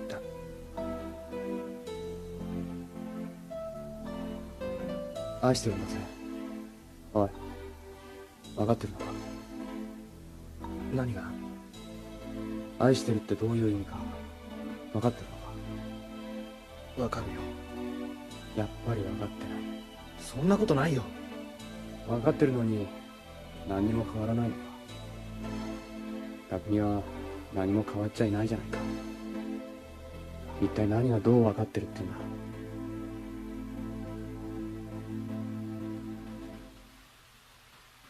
ギーを失いたくない。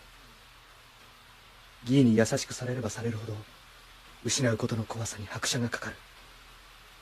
ギー全てを打ち明けたら、果たして今と同じような熱い瞳で僕を愛していると言ってくれるだろうか。誰があんな匠に愛してくれるのか。両親ですらああだったんですね。笑わせるな。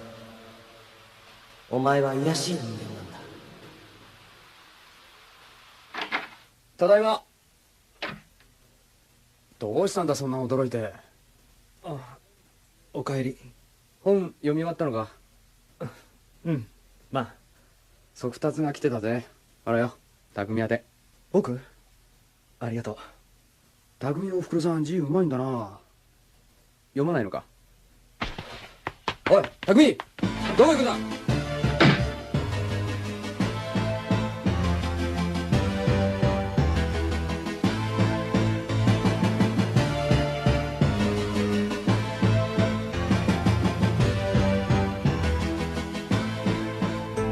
葉山匠様、やって捨ててしまいたい。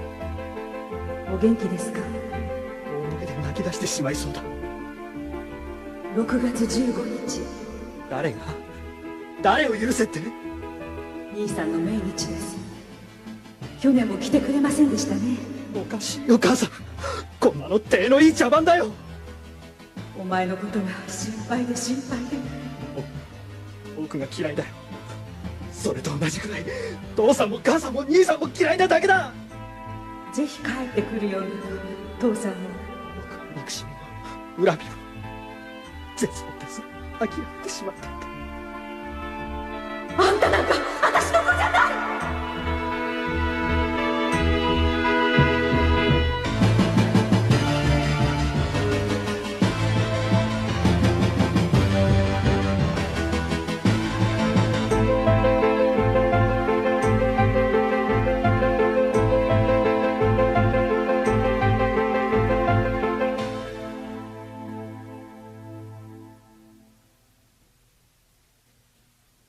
ここは？匠、まだ横になってた方がいい。僕どうしちゃったの？ロビーでぶっ倒れてたんだよ。心配したぞ。そう。上ごと言ってたぞ。15日に何かあんのか？悩みがあるならどうして俺に話してくれないんだ？水臭いぞ。悩みなんかない。嘘だ。ああ、さっきより熱はないな。熱いよギー、話して。ダメだ、話さない。嫌だギー、どういうつもりだ？やめろよ。嫌だなんて言わせない。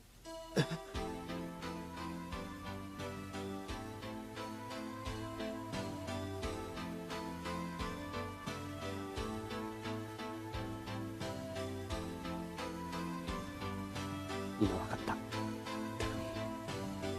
この方がいいんだ。嫌だ、どいて、苦しい。匠だって分かってるはずだ。こうするのが一番いいんだ。ギー、分かったんだ。もう待たない。嫌だ。俺に抱かれるのはそんなに嫌なのか？ごめんね。ずるいよギー。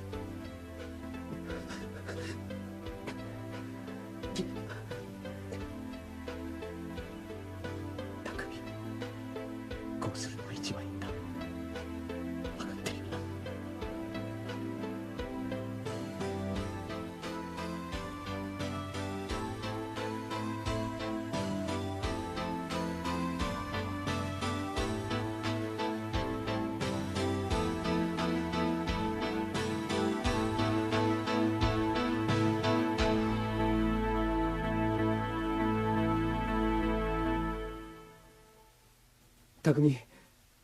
匠大丈夫かい？目を開けてくれよ。匠、ごめん、乱暴だったか俺。おい匠。こいつわざとだな。心配してる時のギーの顔ってすんごい美男子だよ。あのね。ところでギー、僕に来てた手紙、母さんのあれどうなった？上差しに入れといた。ちょっと待ってろ。ギー、裸で寒くない？別に。じゃあ恥ずかしくない？別に。あら。あ、電車の切符が入ってる。なんで？おふくろさんなんて書いてきたんだ？またこっちに来ればいいのか？だっていちいち答えるの面倒だもの。よし、ストップ。その前に何か来てよギー。はいはい。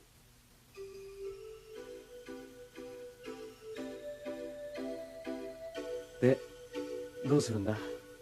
行かないのか？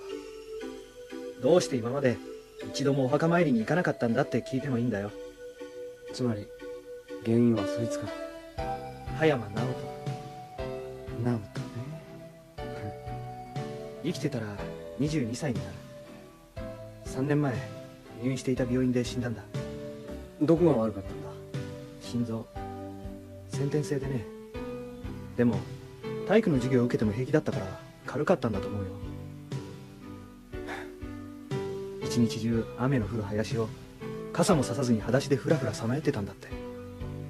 看護婦さんが見つけた時には風邪と肺炎を併発してて、一番弱い心臓が最初に耐えられなくなったんだ。それなんていう病院だっけ？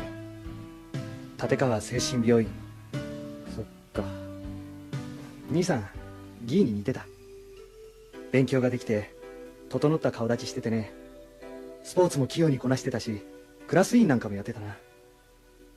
両親は兄をとても可愛がってたんだ。兄だけを。お前には冷たかったのか？なんて表現していいのかわからない。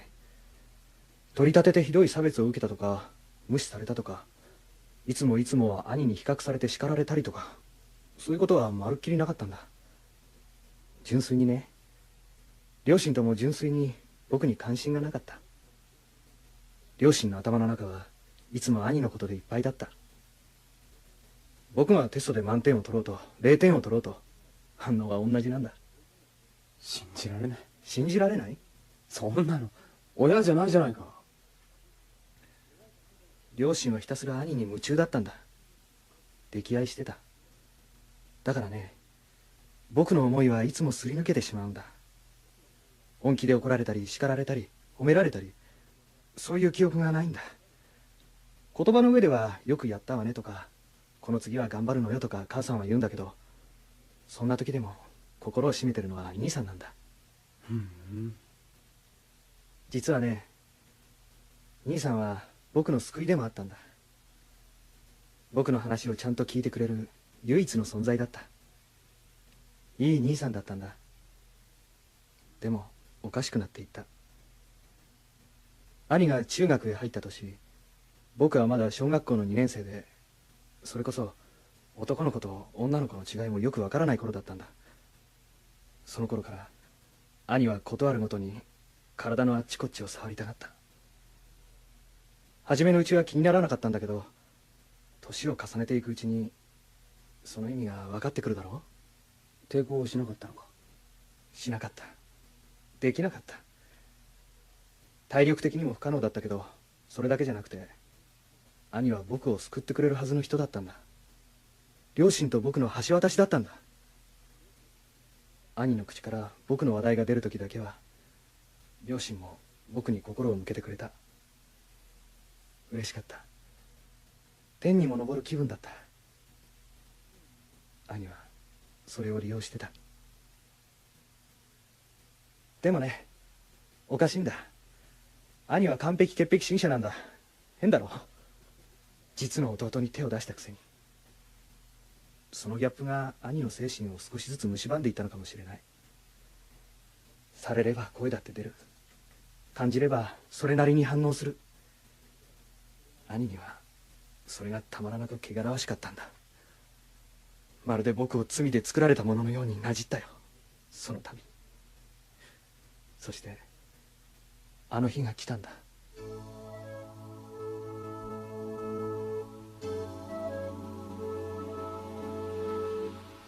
雨が降ってた。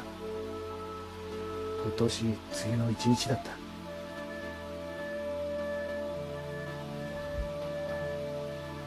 母さん、ちょっと買い物に行ってきますから、留守番頼んだわよ。はい。雨で視界が悪いから車に気をつけてよ。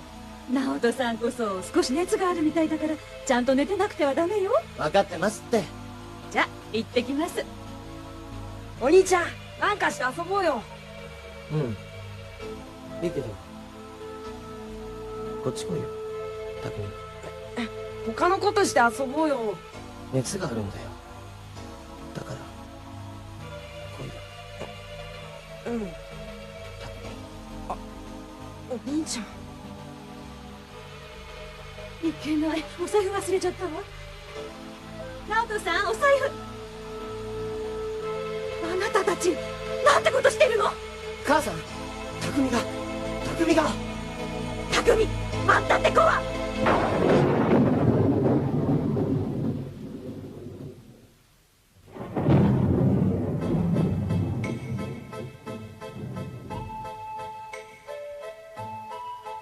僕は一切の事情も聞かれず精神病院に送られたよ。すぐに返されたけどね。兄が性格異常だと両親が気づいたのはそれから1年も後だった。1年間も誤解されたままだったのか。兄さん、高校で問題を起こしたんだ。下級生を体育器具室に無理やり連れ込んだんだって。兄さんの学校男子校だったから問題が大きくなっちゃって、その時の兄さんの状態があまりにおかしかったから両親が慌てて退学させてすぐ病院に。実家からうんと離れた山奥の病院に入院させたんだ。その後で両親が本当のことを知ったけれど、その時には僕はもうそれすらどうでもよくなっていた。何もかも諦めることが僕の生きていく術だったから。12年だよ。生まれてから12年間かかってそうして生きていくことをやっと身につけたのに、全てが明白になったからといってはいそうですかと簡単に生き方が変えられると思う？今さら両親を慕えると思うかい？彼らは他人より遠いところにいたんだよ。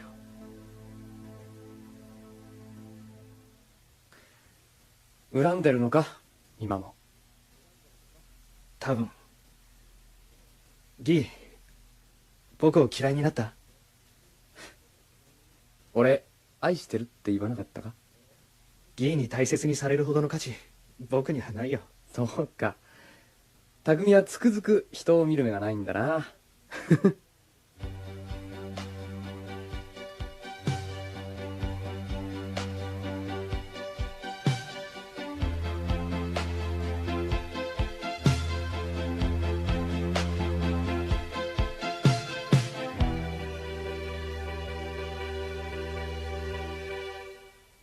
どうせなら思い立ったが吉日だぜ。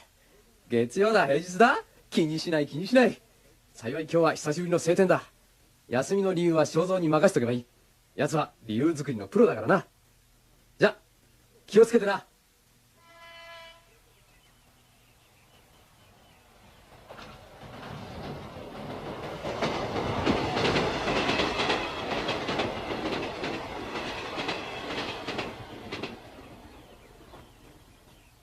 立川村、駅から歩いて30分。小高い丘の中腹に白い、病院というよりはサナトリウムと称した方がはるかにふさわしい明るい雰囲気の建物が豊かな自然に囲まれてポツンと立っていた。受付にいた看護婦さんはやけに親切で、僕を建物の裏手にある真新しい西洋風の墓地に案内してくれた。あの子のは林の中の分かりにくいところにあるから、私が一緒に行ってあげるわね、匠君。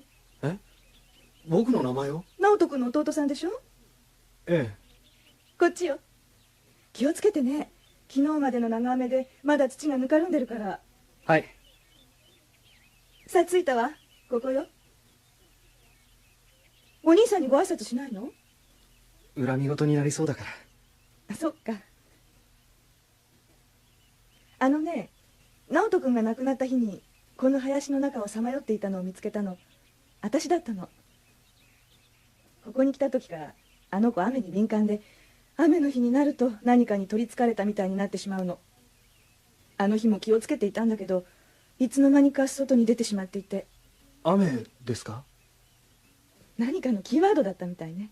何のかは結局わからなかったけれど。林の中をさまよいながらあの子が何をしていたかわかる？さあ。匠、どこだ？匠、ごめん。ずっと上事なんだけど、息を引き取る間際まで繰り返していた。きっと林の中であなたを探していたのね。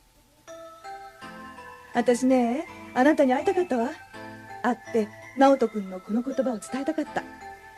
まだ誰にも言ってないのよ、このこと。匠君に会って直人君の心をそのまま伝えたくて。直人君が入院していた頃、私まだ新米で彼の事情を詳しく知っていたわけじゃなかったの。私の第1号の患者さんが直人君だったのよ。あのね、笑わないでね、これは勝手な印象なんだけれども、直人君は私にあなたのこと恋人のように話してたのよ。とっても幸せそうに話すの。よほど弟さんが可愛いのねって言うと、僕の匠はね、とっても可愛いんだって。まだ小さいからお兄さんの僕がしっかり面倒を見てあげなくちゃいけないんだっていうの。私その時思ったのよ。世の中には病気になった方が幸せな人がいるのかもしれないって。病気になって初めて偽りのない心をさらせることのできる人もいるのよね。すみません。一人にしてください。あ、ごめんなさい。一人でベラベラ喋りすぎちゃったわね。後で寄ってね、お茶をごちそうするわ。じゃあ。兄さん。兄さん。キー。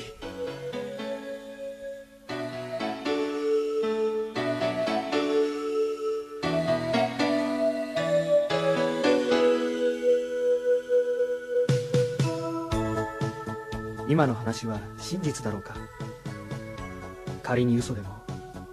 兄さん、なんだか世界が音を立てて変わっていくよ。みんな弱い人間だってそういうことなんだろうか。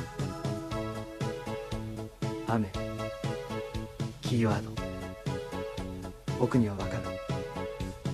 あの日のことをずっと悔いていた。僕に伝えたかった。兄さんのお墓が涙で揺らいだ。僕はそこへしゃがんで両手を合わせた。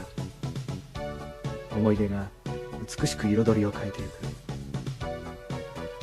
僕は兄さんを許せるよ。このことをギーに教えたら、ギーは何て言うだろうか。ああ、ギーに会いたくなってしまった。愛している、その意味なんとなく分かってきたよ。僕はゆっくり立ち上がった。上を仰げば抜けるような青空。ギー、今日はとても良い天気だ。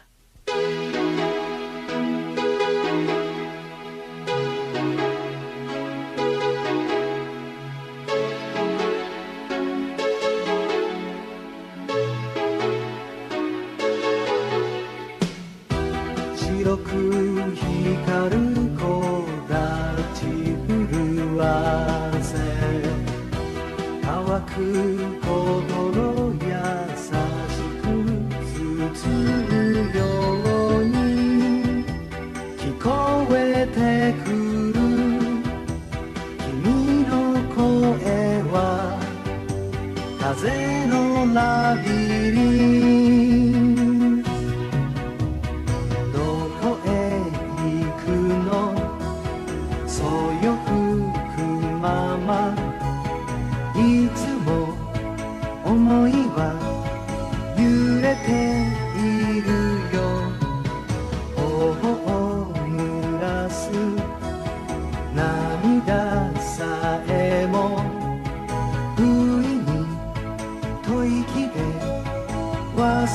めさせてさまよう瞳道連れはなく別れの言葉残して悲しい夢はなぜかモノクロ目覚めさせて幻色づく前感じている君の声は風のラビリントここにいるよ迷ってても君が必ず迎えに来る泣きたくても構わないよ熱い眼差し見つめてれば切ない時君を探して巡り合う日を信じて泣きたくても構わないよ熱い眼差しそれが風のラビリン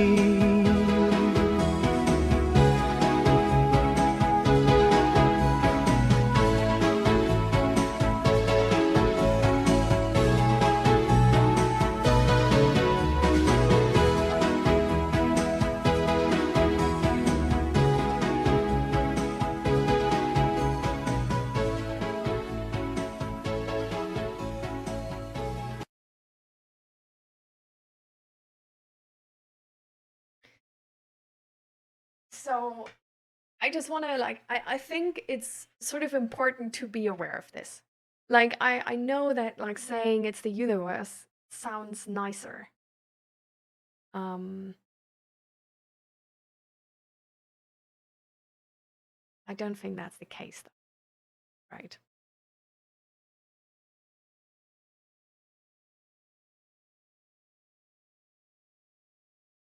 And I feel like, for example, like with your dad, if it was a situation where it sounds like a situation where both of them essentially just walked away from each other and didn't want to talk to each other anymore, like for them, both people could have reached out the entire time.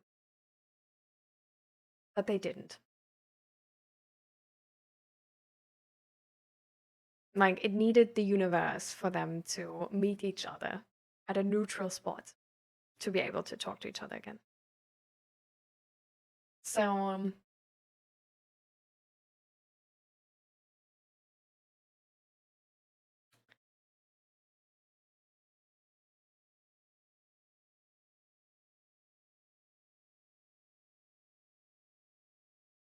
like sometimes it's about timing for sure.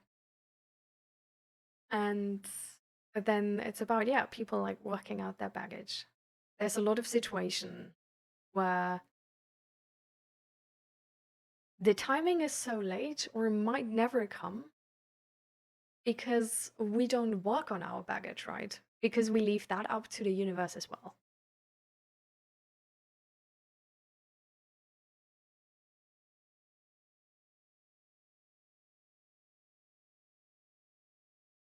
Like sometimes we don't fit together and then we like everybody for a few years has their own life and you work through certain things, you change, and then you meet each other again. It's an entirely different constellation and then it works all of a sudden, even though before it didn't work, right? But yeah, there's also just situations where the thing which is not working is like could be changed and like could be changed just like from somebody, right? And it's not really like about the universe, but it's more like, will you put that effort in? Like, will you try to gain that knowledge? Will you be brave and vulnerable to put yourself out there and get over this? Or will you die like that? Like, there's a lot of old people dying completely ignorant. There's a lot of old people who don't die like that. And it was not just, oh yeah, but like God didn't like was on the side of one of them, right? And the other person wasn't. But it's really just like, are you open for change? Like, do you try to change? Like, do you see problems and then try to find a solution? Or do you try to put like everything under the carpet and just adjust your life to not be confronted with any of the problems?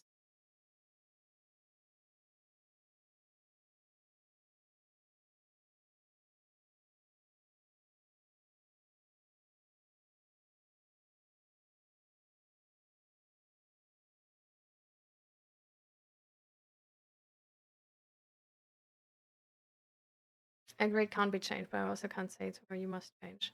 No, that's exactly what I mean. Like, this is like, it's up to her. Like, you already said you would be there to talk. As long as she doesn't want to, there's nothing you can do. But it's not up to the universe if that's going to happen or not. It's up to her if that's going to happen or not. Like, this is what I mean. Like, with some people, it won't work. With other people, it might. But it's not really, like, up to the universe. It's up to, like, it's because of those people and they're different. You know what I mean? And we can, like, this is also important because, and I want to make this point very clear, because some people die having no friends, okay? And no social life and really a shitty life. Some people don't. The difference is not the universe. The difference is if they are able to see problems and overcome them or not. Like, if they're able to adapt and adjust or not. That's really the difference. And sometimes God, like, or a belief, a religion can help people to have that strength to change or to get that motivation, or maybe to just find a community where they are supported to be able to battle this change, right? And get over it. But it's not a way where, like, a God, not even God can make you change. Like, you have to choose it for yourself.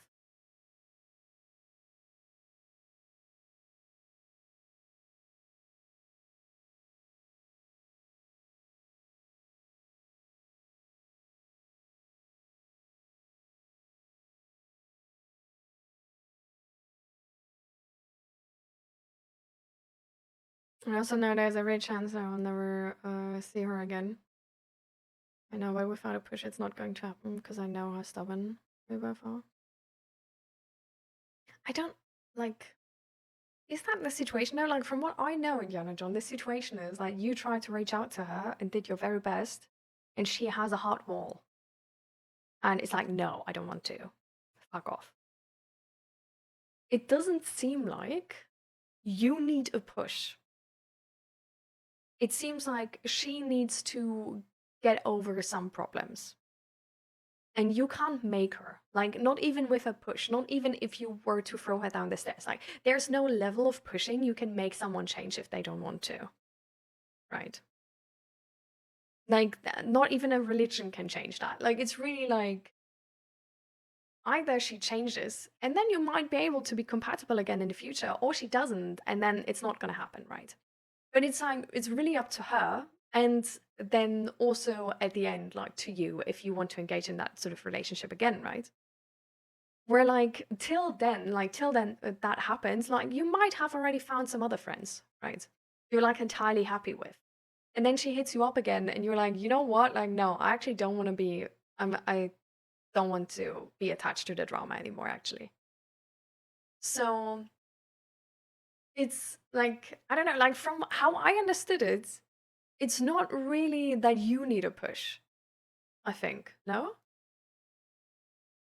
Like, sort of how you explained it, I don't I didn't understand it like this. Like, I understood it like you sent her a bunch of messages and she's like not interested.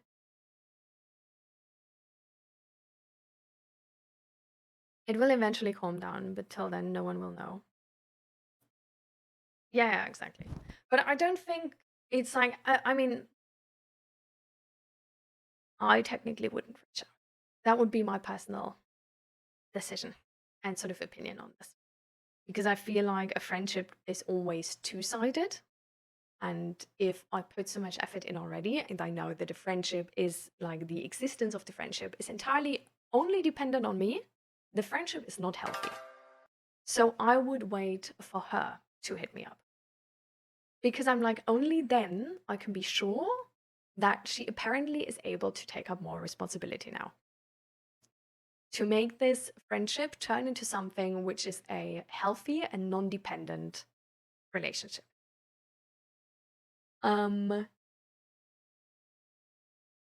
You can, if you know her so well, and you know, like, in half a year, like, this is gonna be over, you can text her in half a year again. If you, like, still think about this and you still think, like, this is something you want, you can text her again.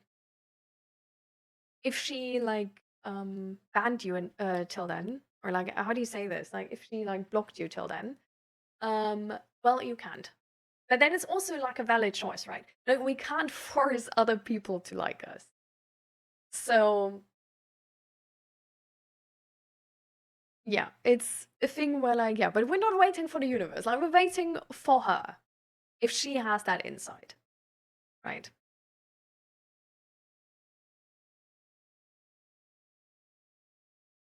I'm, like, corrupted. Every time you say this, I'm, like, so worried for the next months for you.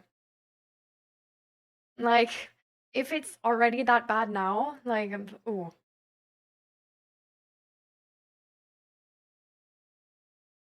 Welcome to the chat. I can absolutely not say your name. I'm really sorry.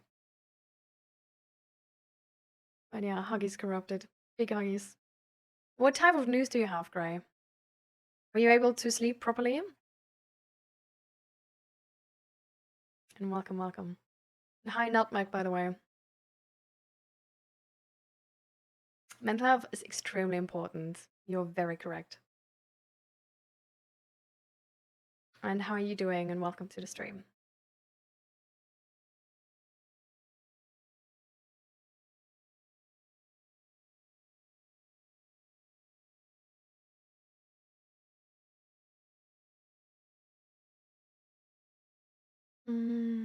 And sure, not sure what the cause is yet, but something immune system related. I'm developing a different infection almost weekly.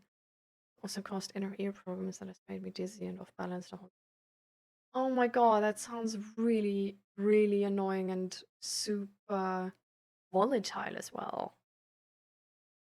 Is there like anything the doctors can do, Joro? Because, like, I don't know, like, it seems like it can cause, like, technically, like, anything, really. And just sort of, like, on a whim. Which sounds really, really tough. Also to just, like, plan your life having that.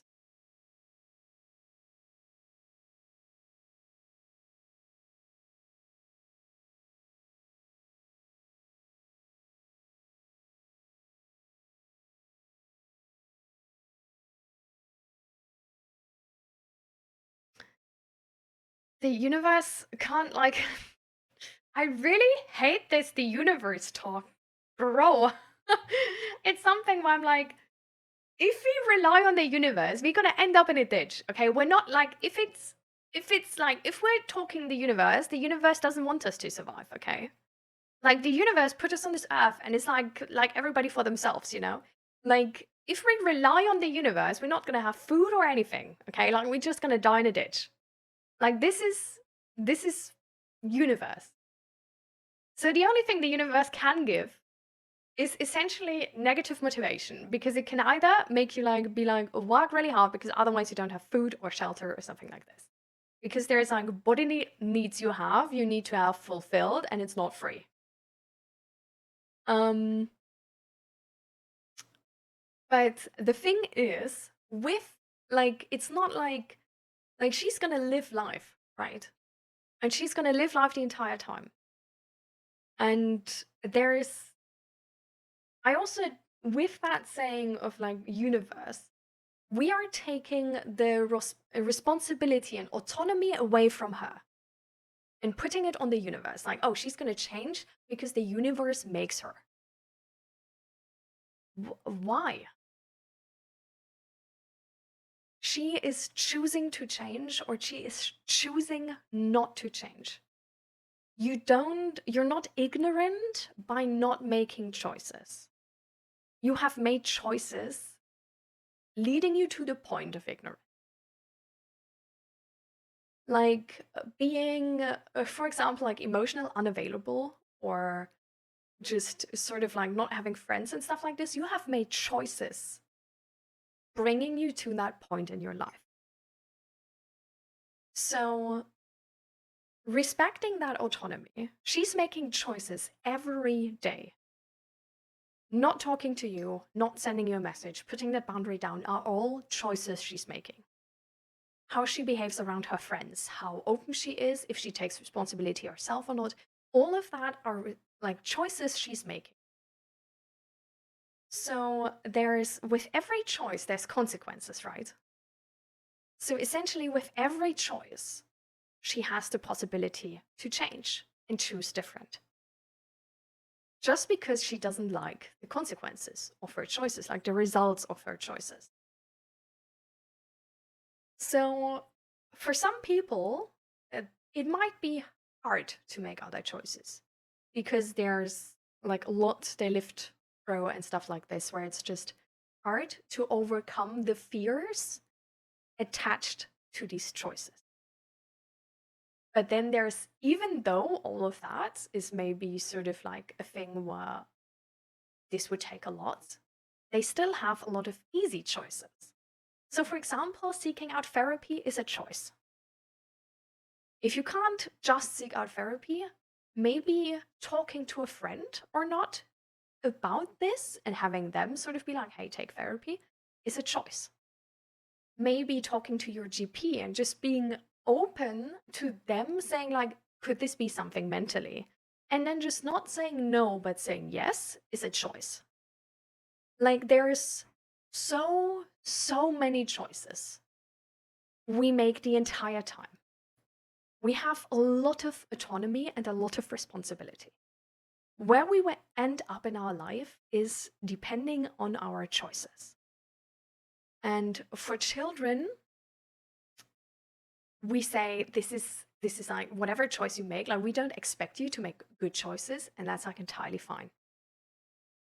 For adults, we have that category of like, if you were in a situation where like violence was a thing, we're gonna we understand that the result is gonna be like sort of trying to stay alive first and then other things. And like depending on your information level, we can't really expect from somebody to overcome that fear of death, right? And then we have a whole bunch of choices where we entirely understand how people make them. And we're just like, we don't judge them, but at the same time, we might want to support them making better choices. Like we don't really are in a position to judge any choice a person is making. And the sort of position as a psychologist, for example, or therapist, which I don't have, but like my therapist had, was, for example, that he helped me to make better choices. This is also why in therapy, the autonomy is with you. Like I could have chosen the entire time in therapy to make shitty choices over and over again. But I got the education and the support, which empowered and enabled me to make better choices. It was still scary though. Like it still required me to be brave, put myself out there, be vulnerable, challenge my fears and all of these things. So the choices are like, they're easier, and you have somebody who's like informed, like a professional, who's giving you like sort of a sense of security of, hey, this is going to be a good choice to make. And I'm like telling you, like, I know you are scared of that choice, But in the end, trust me, it's gonna pay off. And this is really like how sort of like you go for therapy, right? Like there's a bunch of choices and you don't really understand in the beginning how they make you end up where you are right now. And the more sort of psychoeducation you get and the more you talk to a therapist and your therapist talks to you, the more you understand how your choices actually correlate or like sort of how, well, it's not really correlate, how they cause the life you have. Like that I, for example, felt like my friendships are not really worth much is because I wasn't vulnerable. It's because I didn't open up. It's because I also kept having people around me which are not available to those sort of friendships, right? So it's really, it's the thing I can change is myself and the choices I make. And it's not a thing where you can like from one day to the next be like entirely different, but it's a thing where you can change something small every day, which puts yourself in a slightly better place. So for example, if I back then when I had like sort of body dysmorphia, I unfollowed all influencers on social media. This was one of the easiest choices I had, which I was able to make in the right direction. That choice enabled me to later make other more difficult choices because it put me in a slightly better headspace to then maybe make the choice to actually not watch the label on like which size something is I buy, but to actually just buy the size which fits. Or to try wearing something where I feel like this might not suit me well, or this might not cover up some of my problem areas as good. And so these like small choices, like we look down on them like a lot of the time, but they will enable you to make the bigger choice tomorrow and the next bigger choice the day after. So this is really like we can't, if it's unreasonable to, for example, if you suffer with like negative self-talk, to be like, okay, I'm just gonna stop it. Just like that, I'm just gonna stop it. I'm just gonna be positive. I'm gonna say my 10 affirmations every morning. And like, I'm just gonna like not have these thoughts anymore. Like, this is not something we can do. Like, our thoughts and what we think is like rather involuntarily. But we can influence what we think by making the like the right choices for ourselves.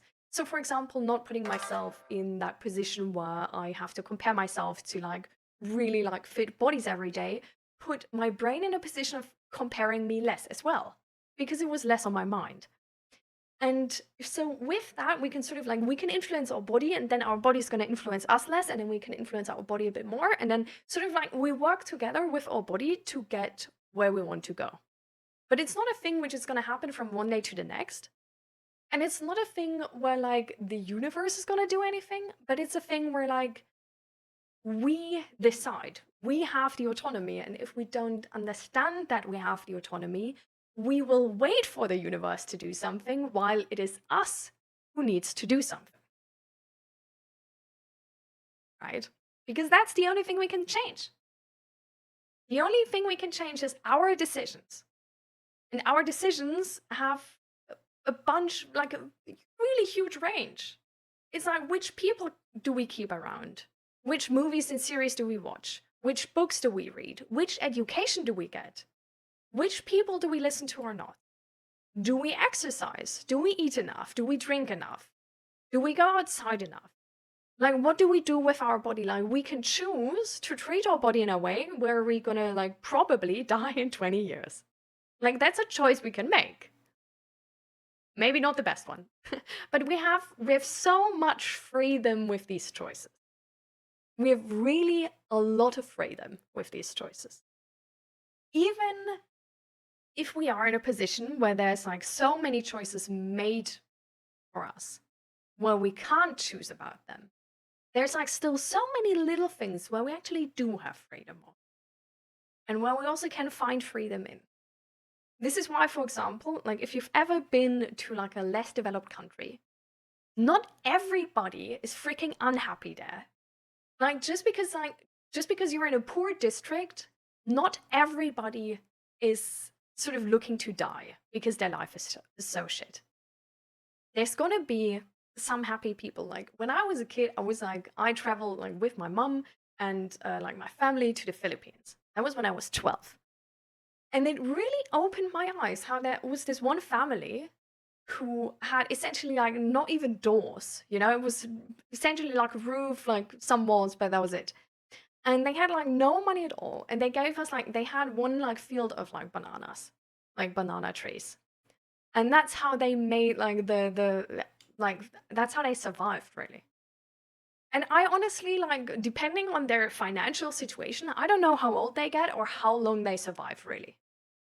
Like, don't ask me stuff like this. I literally can't tell you.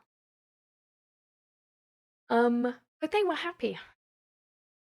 And they were actually so happy and so sort of like fine and content with the life they had that they gave us, like the rich outsider expat people, tourists, they gave us like bananas and we wanted to give them something back, but they were like, no, no, no, no, we don't want.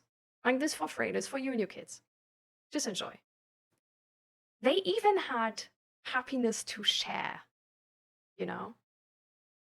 So this is a concept which is like, this is why it's so important to me. Because this concept literally empowers you to find happiness in any situation. Or like the most happiness you can find in a situation. And I think this is important to know. There is, because in that moment, because when we say that, like, it's important for us to understand in like concerning our own life, right? But it's also really important to understand in terms of others. Because in that moment where we put the autonomy and the responsibility away from others, we won't, we won't make the decision like they made that choice. We see them as a person which has essentially like less willpower and less sort of like freedom of choice like we have. And this is first of all making us respect their choices less because we don't expect them to make choices, right? We're like, oh, they're just like a jellyfish. They just go where like the water is like leading them. Maybe that was where they actually wanted to go. So now we are more likely to actually are overbearing and take choices away from them. Especially also because people like this, sometimes we also sort of say like, well, they don't really make good choices, you know? Does that put us in a position where we can make the choices for them? I don't think it should. Like if we are like a parent or something, for sure, that's like a responsibility we have. But if we're not the group leader, if that person didn't give us that power and we just take it from them, it's actually, in a way, just not respecting their consent. It's not something they asked us to do. And it's something where we can sort of, where we believe we're making the right decision because like we know what's better, right?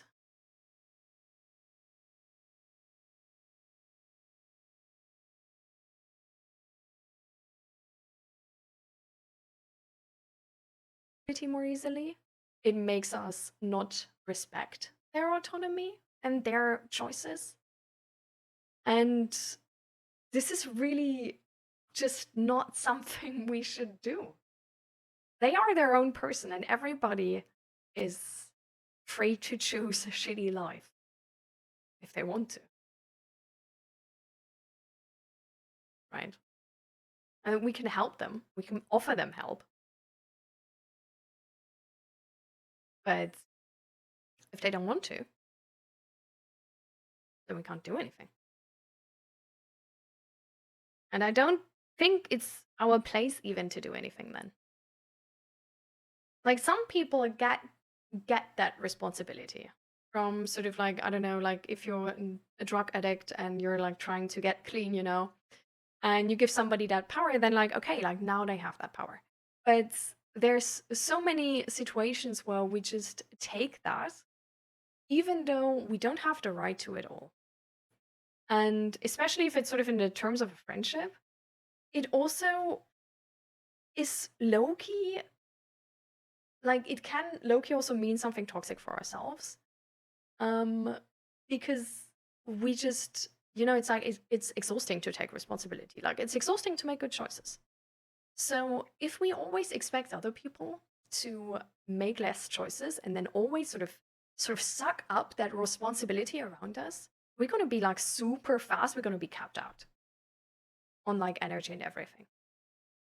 It's also like gonna way more likely put us in a position where we actually have people around us who don't even want to be around us, but we just sort of adopted them. But we also deserve to be chosen. So it's, yeah. I don't know, like I hope you were able to follow me.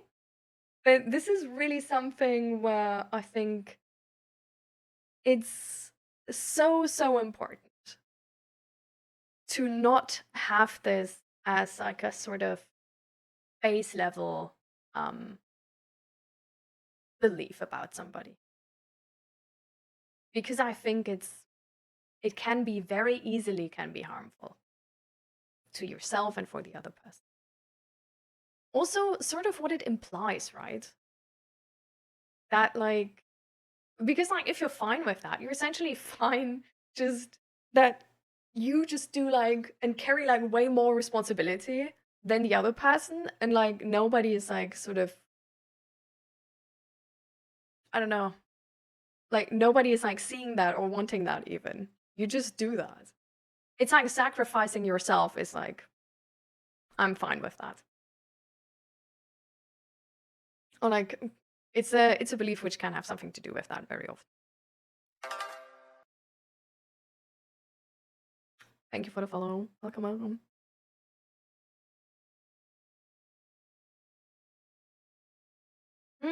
Interesting, Gray. You're getting into therapy in 3 days? Amazing.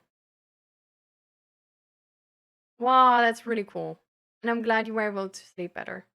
Do you think you were able to sleep better because you had the good news from getting into therapy? Or what do you think could that, why did that maybe happen?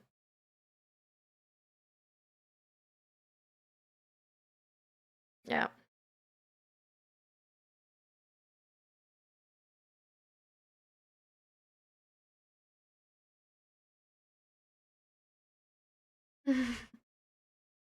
Universe is busy doing physics. Mm. It seems very difficult, Joro. I really hope the waiting list is gonna treat you well, and you're gonna be like get to see the specialist like soon. And there's gonna be something you can do about it.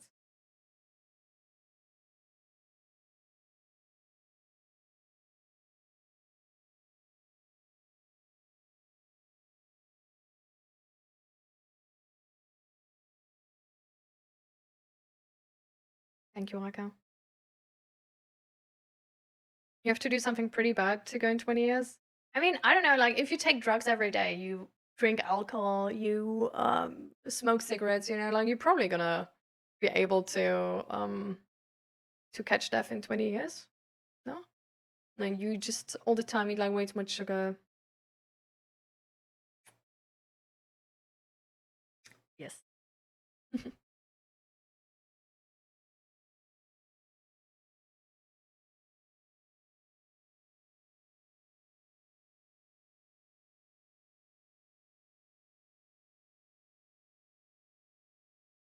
Mm.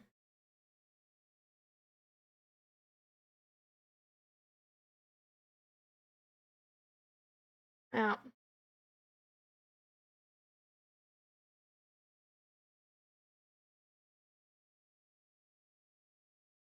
Oh, I see. Great. Well, I guess it's still good that you were able to sleep.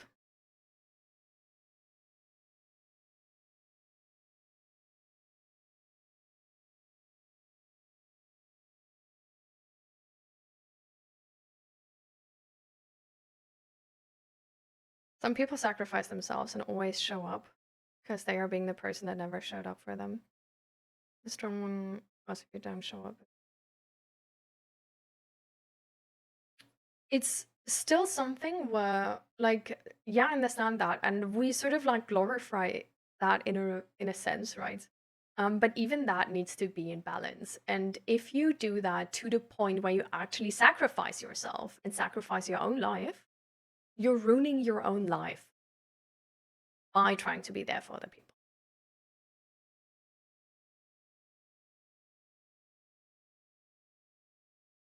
So, what type of situation did you get yourself into, Yellow?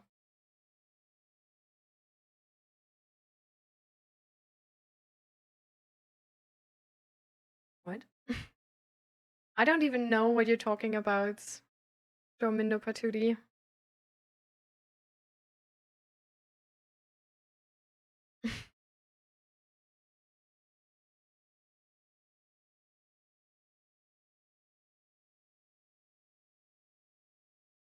Hmm.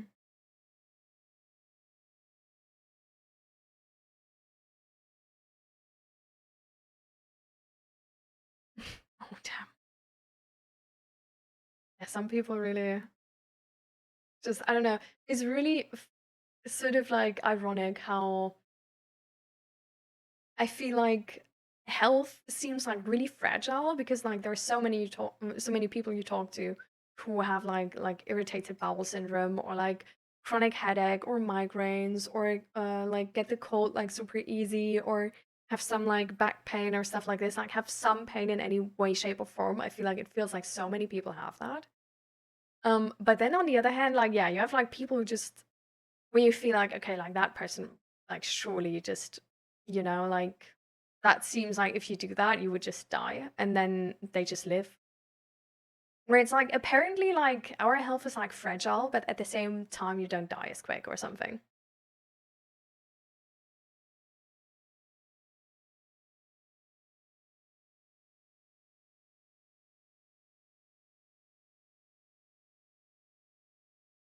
Yeah, for example. My generation got told to shut up and man up. Well, I mean, it's not really like that, it's just like your generation, right? It's really like just capitalism, right? Like if people start like not going to work because they have headache or like some sort of pain, like if pain is apparently so common, like capitalism would do really bad. But at the same time, like going to the doctor here in the Netherlands is so annoying because most doctors literally just tell you take paracetamol, which is like a painkiller, and then like see if it's gone in 2 weeks, and if not, then like come back. And if you then come back, they just sort of tell you like, oh, you have like blah blah blah blah blah pain syndrome, which means deal with it because we don't really do anything around it. Like the amount of just like sort of pain syndromes which are existent now and are like so commonly just like, oh yeah, you have irritated bowel syndrome and you too and you and you and you. It's just like there's I don't know why, but there doesn't seem to be much motivation to actually find out if there's anything to be done. Like I don't know if this is more like a more international thing. Like I know that like some countries, for example, like Peru, is really really like I don't know, like just with doctors and just like sort of the medical attention you get is like really detailed and like does like a bunch of tests and stuff like this. But yeah, like I feel like here in the Netherlands, that's just not really the thing. Like I thought it's already bad in Germany, but when I moved to the Netherlands, like the doctors here, they literally like they don't want to move you over to like a specialist. They really don't. I still say it. So I stole $200 to try and start a small business, but I stole it from my dead great grandfather. I was given $100 to me and $100 to my sister. My father is gonna ask me where the money went. What should I say? I've returned the money to where it belongs, but I haven't told my dad that the money wasn't. Hmm.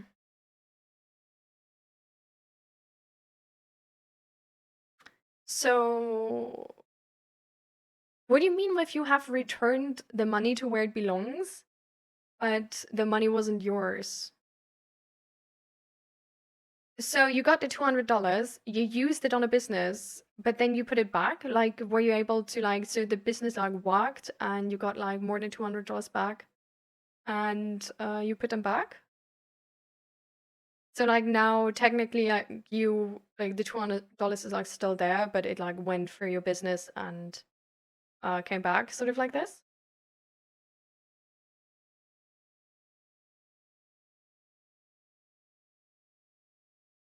Depending on the doctor, I guess. You just take it really serious. Yeah, I don't know. For me, they really don't. And hi, ZD. Good morning. Welcome, welcome. How you doing?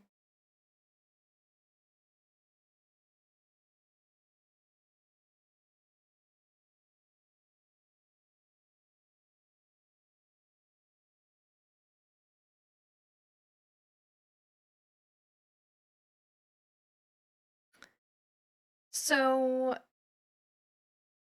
you wanted to spend the money on the business, but okay. So you thought about starting the business, but then you didn't, and you put the money back. But you did say you put it where it belongs. So why is the money not yours? Like you put did you put it back so that like your sister now gets $100, or did you put it just like back on your bank account or something?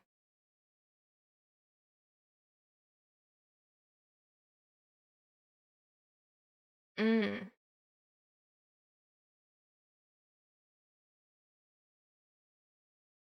I mean, can you like tell him that that you still need to give like $100 from that to your sister because it was for her?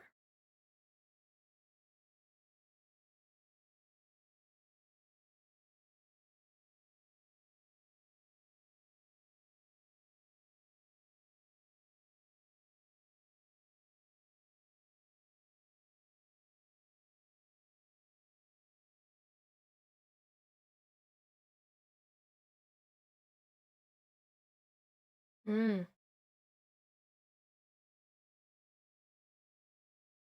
I mean, I think I would just tell your dad that this is not like yeah, this is in your wallet, but it's not like spending money. It's like the $200 from your grandma, and like $100 is like for your sister, and you still need to give it to her. So it's like I would just clarify that this is like not spending money. Oh, your sister's 10 years old. Oof. Because I would have been like, okay, don't tell him, but I tell my sister.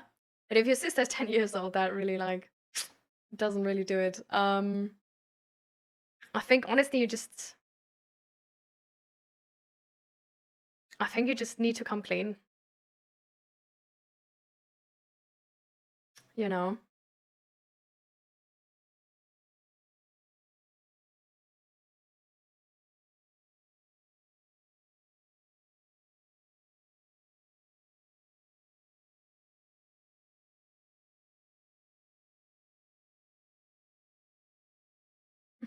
Very cute of you, Dixon Donut. Welcome.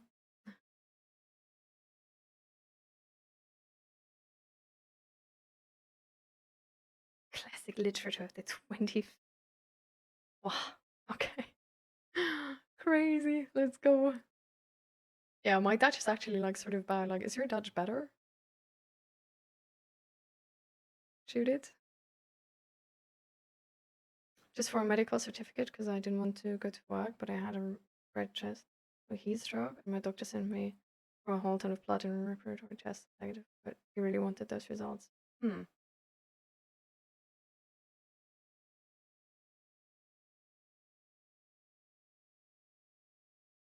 His eyes are my failure, my sister's this golden child. I mean, that doesn't matter though, right?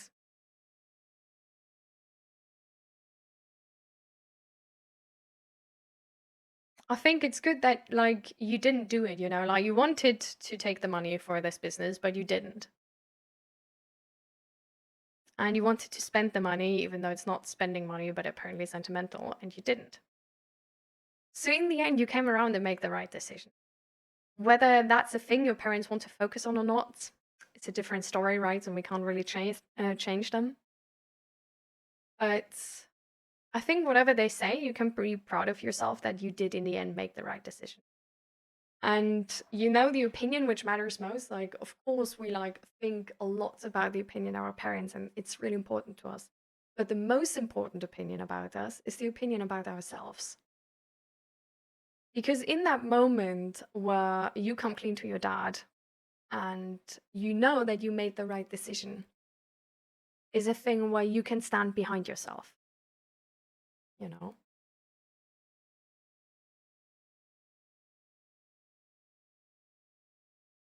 Mm,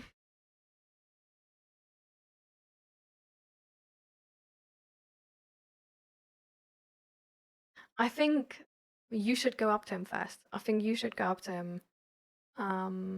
And like I don't know, like in which sort of context he found out about the $200 in your wallet, because it seems like it's your wallet, but um you can just sort of like, so I don't know like how the situation like really was, that it's like, is it like openly said that this is like normal spending money or something, like, or did he just assume that?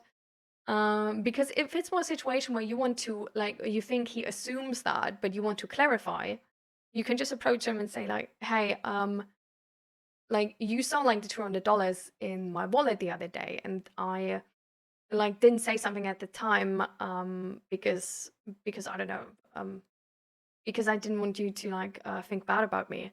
But these are the $200 from grandma, so they're actually like not spending money, and like 100 of them still belong to my sister. And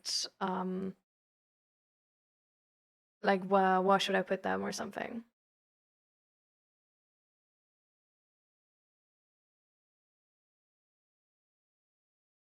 Mm.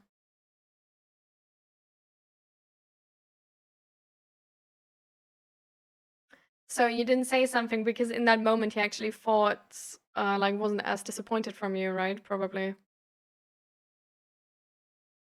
Maybe there was even a moment of like him being impressed or something like this.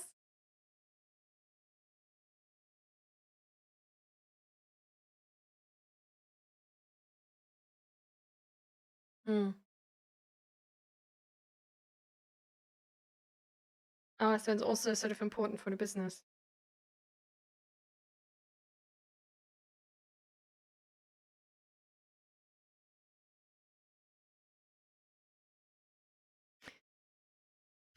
At the end, Yellow, you need to do the thing you won't regret later.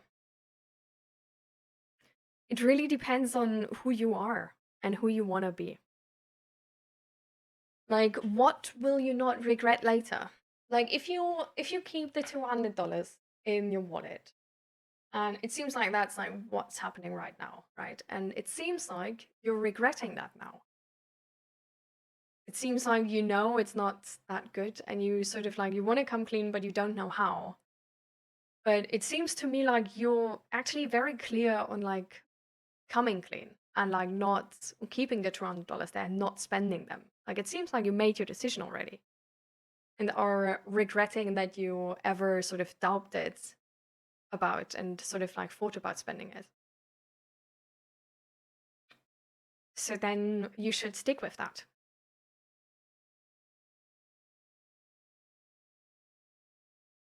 Because like no matter how much like you're gonna like earn with the business, or like how impressed your dad is gonna be, if you yourself in that moment are only thinking about, oh, like that this is actually like this wasn't really my money, and like this is really like I can't really take that compliment because I didn't save that up on my own, and like technically like I hope he's never gonna find out that I actually spent that money, and like my great grandmother is not like, you know, it's like never gonna come out and stuff like this. Like if it's gonna bother you this entire time like this, it's not gonna be worth it. Like no amount of success is gonna make that go away. Because you yourself can't lie to yourself.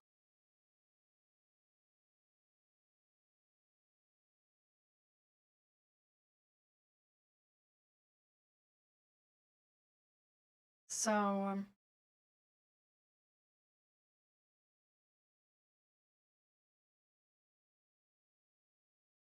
I think no matter the consequences, you just need to do what you don't regret. So what would you not regret, Yellow? Or what would you regret?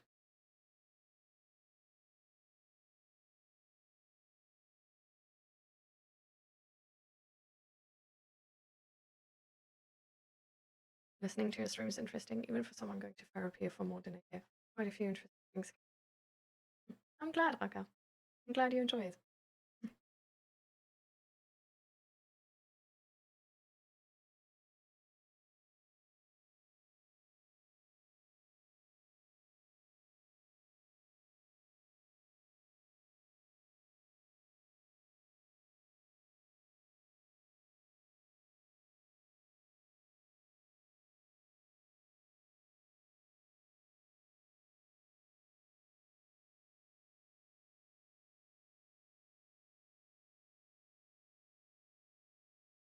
Oh, Indiana John, that's like, if you're gonna end up being that doctor, like, I'm gonna be in your DMs for sure. Because I feel that, bro.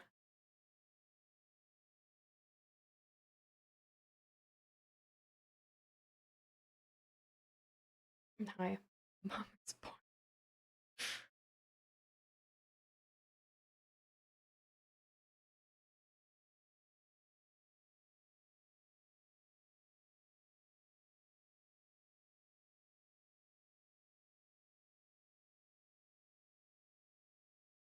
Well, I think considering like Yellow doesn't know if he's gonna get that money back, right? And like gonna earn it back. Like after all, it's a business, like things can go wrong. Um, it's a thing where it is sort of like stealing, even like if you pay it back at the end.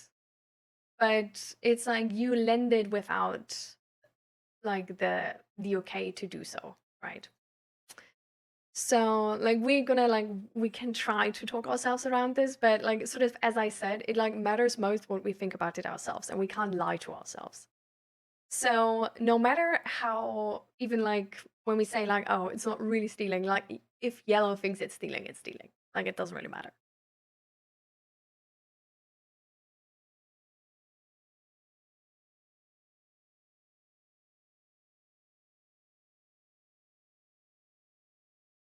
Because he saw the money, assumed you saved it, and I don't know, you really wanted to have that positive attention once in a while. And I don't know, you didn't want to like you thought about like putting it in a business, but you decided on not like spending this, and you hate that you have to disappoint him like this now. And you're scared that he's gonna be like super angry and life is gonna be hell for a couple of weeks again. But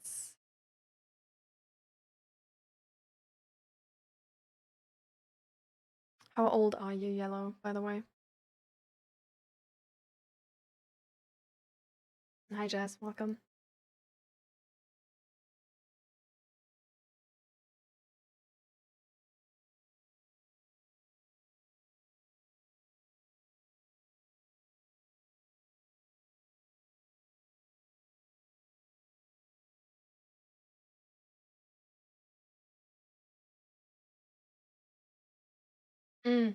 Okay. Like the only thing I sort of like want to know this is how young you are, you know? Like it's sort of like if you're underage still or not. Like if there's like more even ground, or like how dependent you are still on your family. I see. Um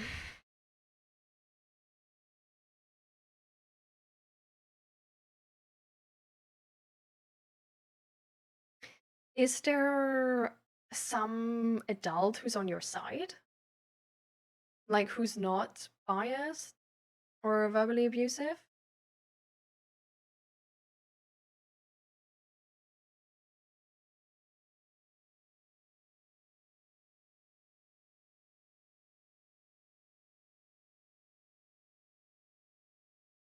Hi, great. I think every woman needs a good man. It helps cure mental health and relationships. I mean, sure.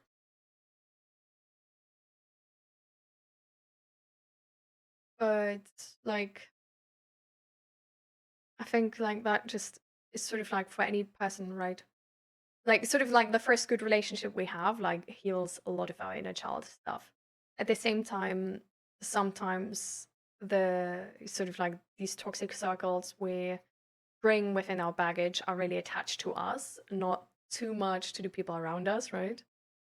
And then we're gonna make like any good relationship bad as well, or like not find a good partner because we're not a good partner. So like no good partner would like you know, want to date us. So I think that's, I don't know. I'm not too much into this idea of like being saved by another person. So I just want to put that out there.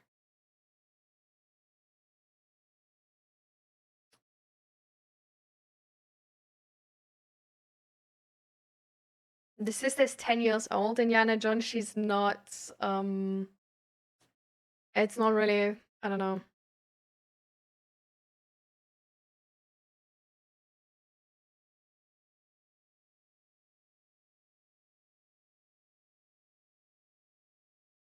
My mother cried and looked like she was gonna disown me when she found out. She forgave me-ish. So she knows already.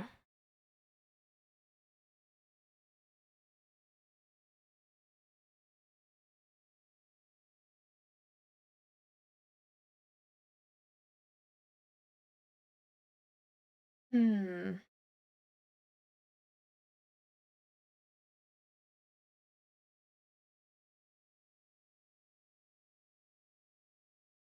I mean, can you ask your mom if it's like if you should tell him or not? Like, did she say anything like this? Because I think if your mom said you shouldn't tell him, then you're good. Like, then it, yeah, you don't have to.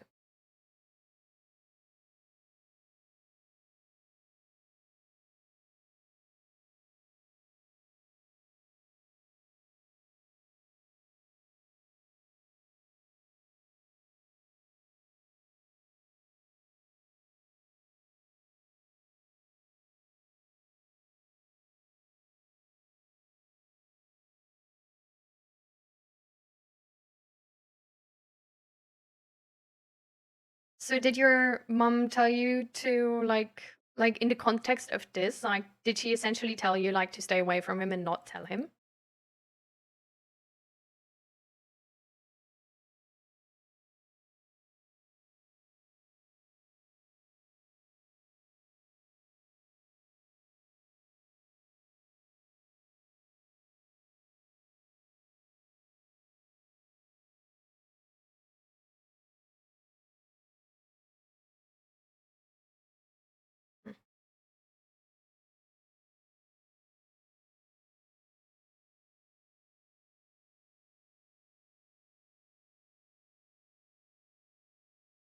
I think if your mom knows already, I would go to your mom and ask her if you should tell dad or not. And I would like if she then says like no, don't tell him, like he's gonna be like super angry. Then like ask what you're supposed to do because this is not spending money and he thinks you're gonna like put this into business and you don't have it. Like if she can maybe like lend you $200 or something.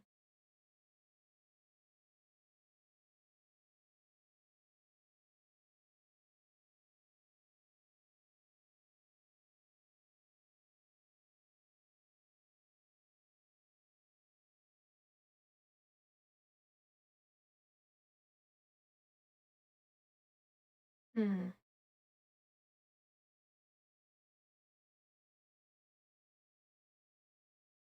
I mean, if he's gonna confront you anyway, I would tell him first. I would try to tell him first. I think this has a big impact. Because then you can get ready for it mentally to tell him. And the situation is a bit more on your side.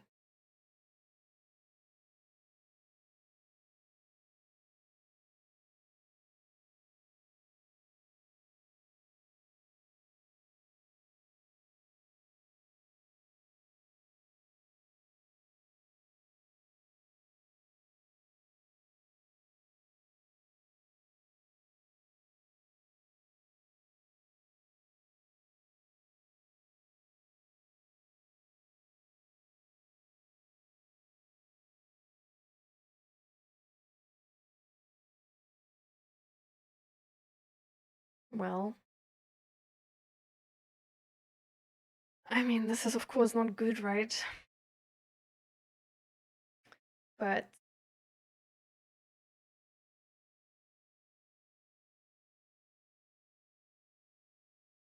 I mean, I guess you can see it in a good way that, like, I don't know, like if you did this for the last time and like never steal something again, then this is the last time.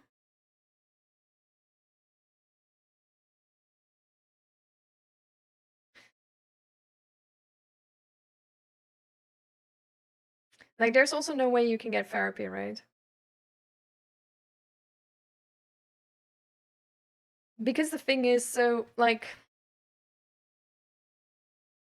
I feel like if he's gonna find out anyways, and he's gonna confront you anyways, and that's like set in stone, like, we can't do nothing about that, you know?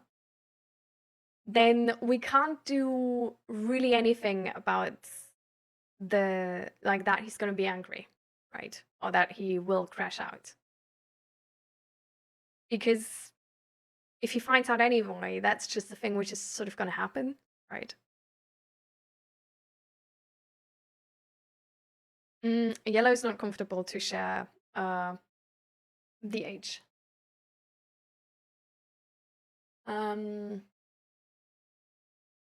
So I think the best you can do for yourself is be the first one to bring it up, because that puts you in a position where you choose the moment, but not your dad is gonna like get worked up and like super, super angry and then and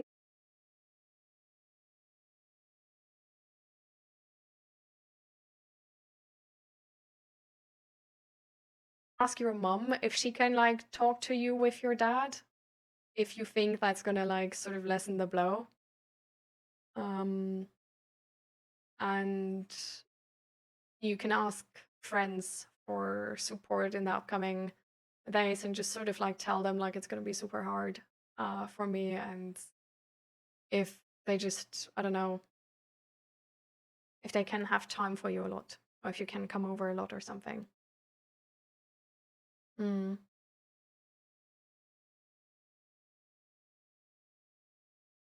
Is there physical violence involved in your household?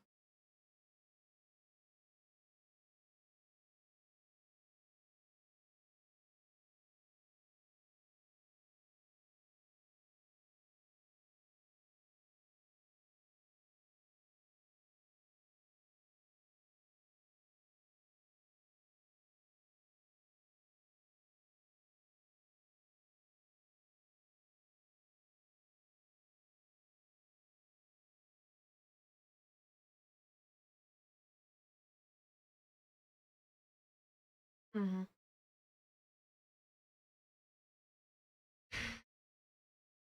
It's, I'm not sure about the system in the country you are, because I don't know in which country.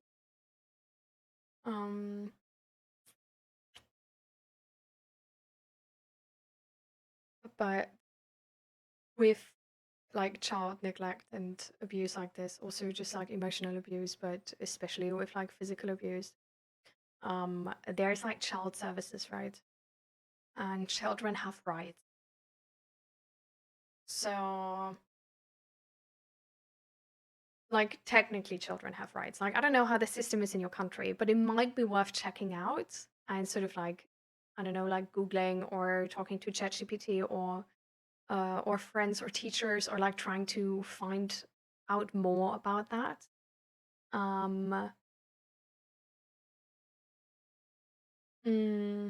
If there's like anything which can be done.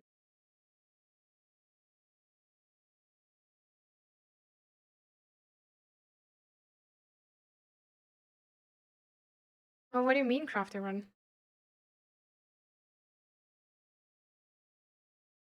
Oh, do you know more about the system, Indiana John? Like, do you know what type of possibilities there are?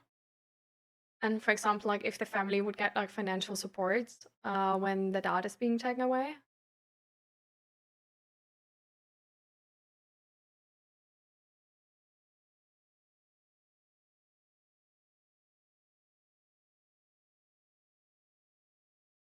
Or if there's like community like houses thing? Is there like some type of community center, Yellow? like sort of close to where you live or in the city you live. Like, have you ever like looked into something like this? Because community centers are usually like a really good first spot to get information on how to get out of such a household. Hmm. I don't think they're gonna be like, I feel like LGBTQ people are gonna help you.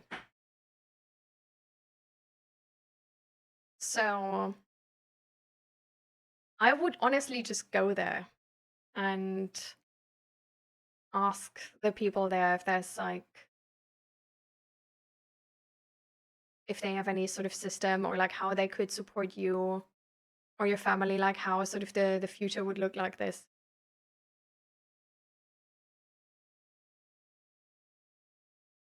You know?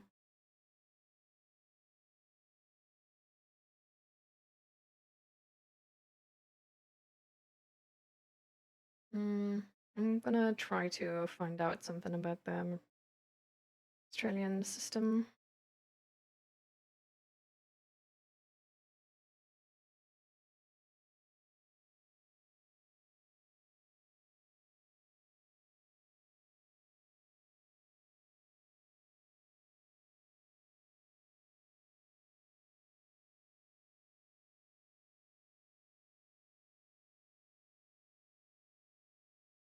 The thing is, it might taking away I'm homeless.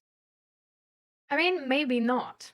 That's sort of like what I'm trying to find out. Because in some countries, there's, for one, there's places where they take in children who don't want to live with their family anymore, right? At some places, there's, for example, financial support for families to like keep like an apartment or a house if they don't have any financial income. Um,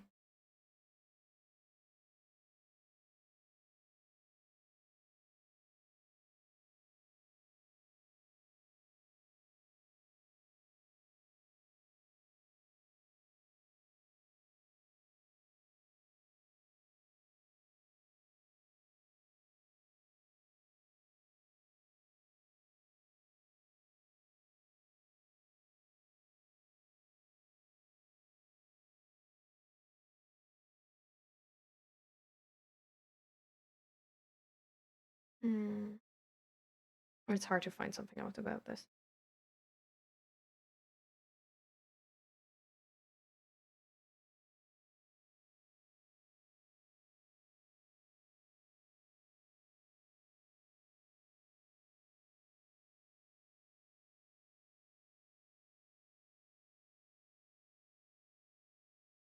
TAFE for free? What is TAFE? Is that sort of like a institution or something?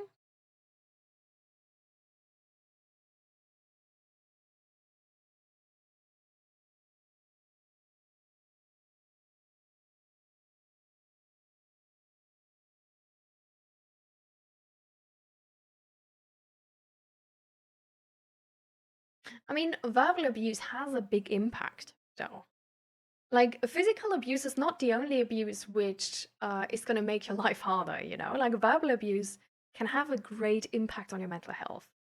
And the difference between like being killed by your parents and committing suicide because you don't think life is worth it anymore, you know, it has the same outcome. You are dead. So I just like, I'm not saying like it's that bad, but I'm just saying like let's take verbal abuse serious as well. Like it's not just physical abuse which needs to be taken serious.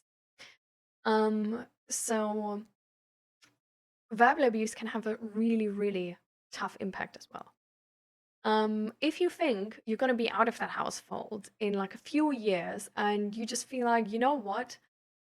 Actually, I'd rather stay here and just wait till these few years are over instead of like going to these services, maybe having to go to a different school or maybe having to live in sort of like a dorm with other kids and stuff like this. That's like fine, you know, it's like your decision to make. And if you think that's like the better option, that's like, you know, that's entirely fine. But apart from that, it's just really a situation where like maybe this situation would go away if you find that amount of money, but like the next situation is going to come around as well. And if your dad, for example, is generally just more irritated for the next couple of weeks, like for sure you're going to be a target of that too. Um, so it's a thing where, you know, it's like a toxic household situation is um not resolved by dodging one moment or one problem.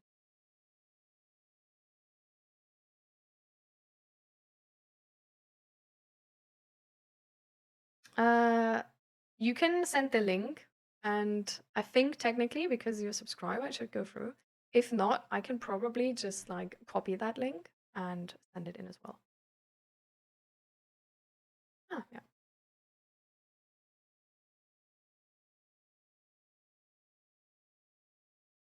And it is exactly what I mean. So this is not really about their situation right now. It's really just a shit situation in general. And I would hope that, you know, we can work towards a solution which is more long-term based. And I think, for example, like this kids helpline, which is like based and has like people which are informed about the Australian system and how like in Australia kids can be supported. There you can find information. Like you can find information on like what would happen if like, you know, like if you don't want to live at home anymore, like what options are there? Like at some places it can like if you're like old enough, it can even be an option to live in an apartment with like one or two other like younger kids.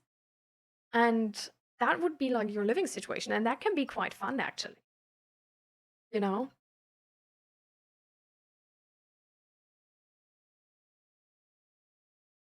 I mean, I don't know if you have to start with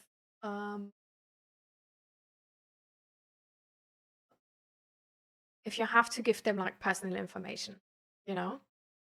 You can also just tell them that you don't want to give them personal information.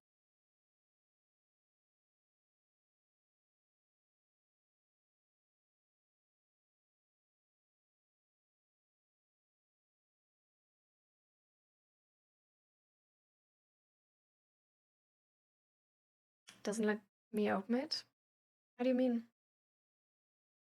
Without the info?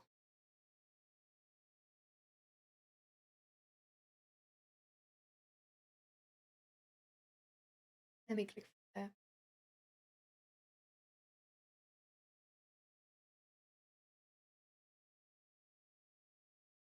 It's loading super long. Page unresponsive.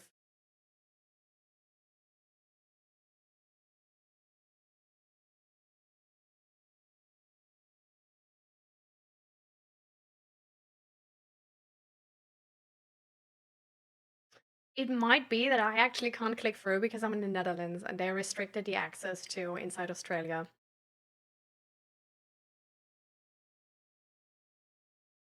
So I don't know about the phone number. Or like, yeah, I don't know how they connect, but maybe you can just, yeah. Let's get started. So first name, you can for sure just put whatever in. Town, you can put whatever in. Postcode and state, you can put whatever in. Where I'm coming from, you can put whatever in. Age, you can just put a slightly different age into it. Okay, now it's gone again.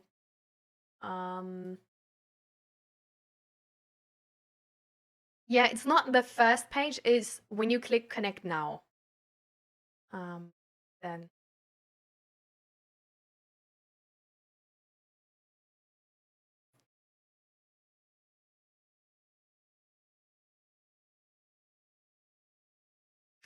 You can actually, apparently you can just call a specific number. Like there's also a phone number you could call instead.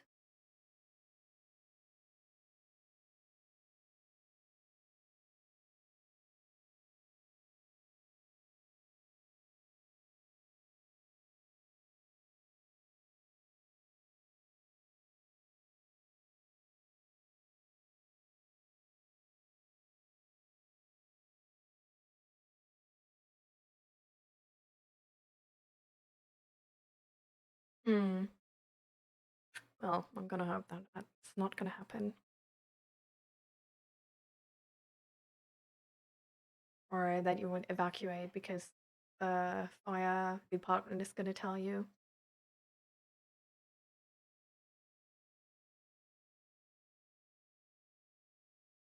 But yeah, I think this kids helpline is really like a you know.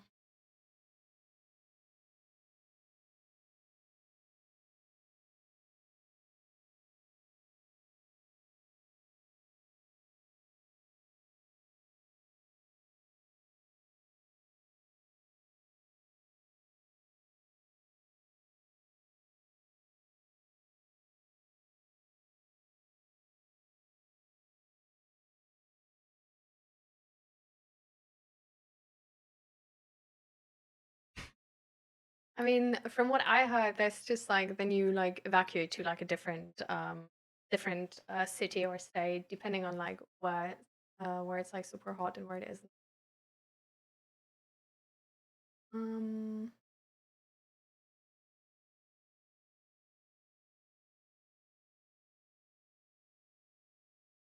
hmm.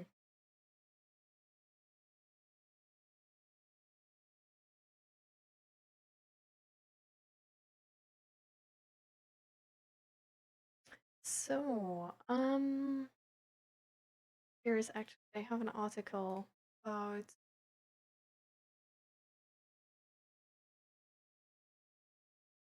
they have a bunch of like self-help content, so they might actually have some articles about how they can like help you to get like to different like out of there.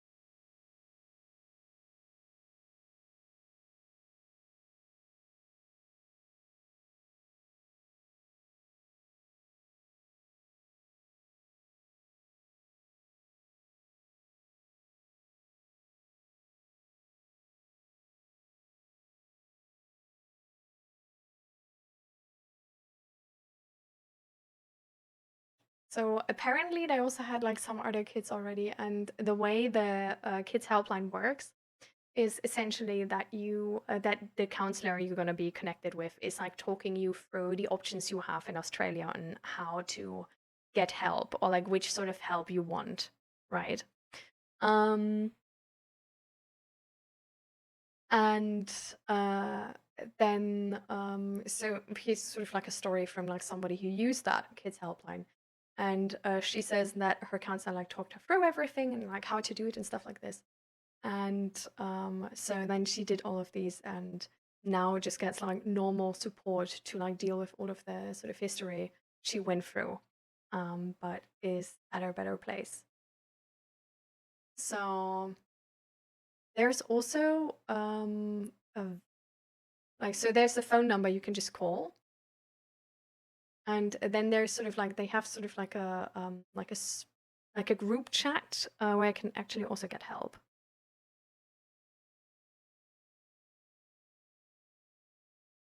It's fine, Esther.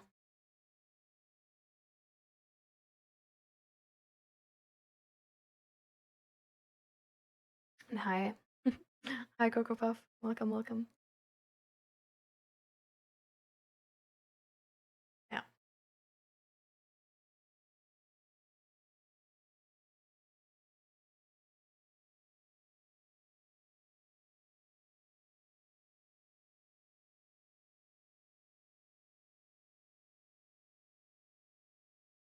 I bet, Esther. But also, I think that's probably not the easiest topic for you, right? So, I understand.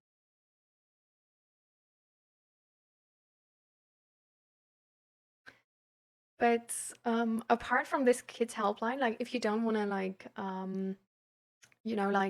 talk to somebody online, or if this seems like out of reach for you, Yellow, if there's like an LGBTQ community center in your neighborhood, they're gonna help you as well.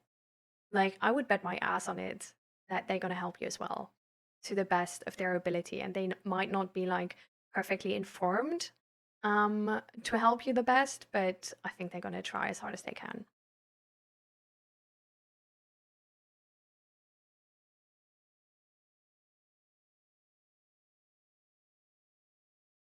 It's too early for Kids Helpline. They actually also so they have this like group chat I told about as well, right? It's where is it? Um,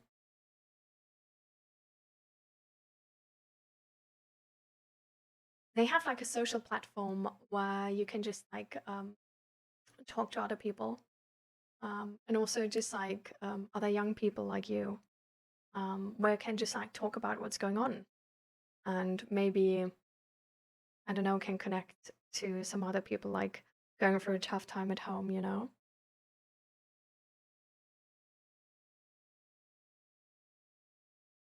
Oh, you mean because of time zone? Ah, I see. I mean, that's fine. Maybe you can prepare sort of what other questions which really interest you, or when they then are open to call.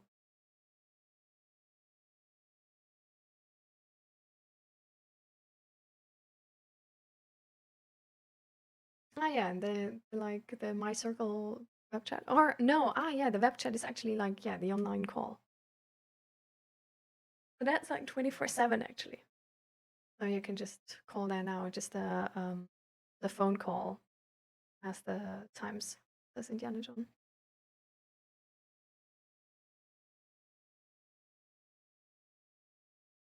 Hi Jay, welcome, welcome.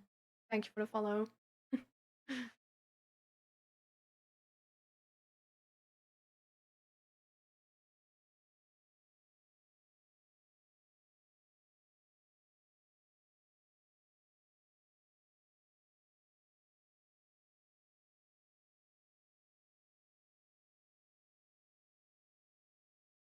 But I think it's really good, Yellow, that you came here to sort of ask for help.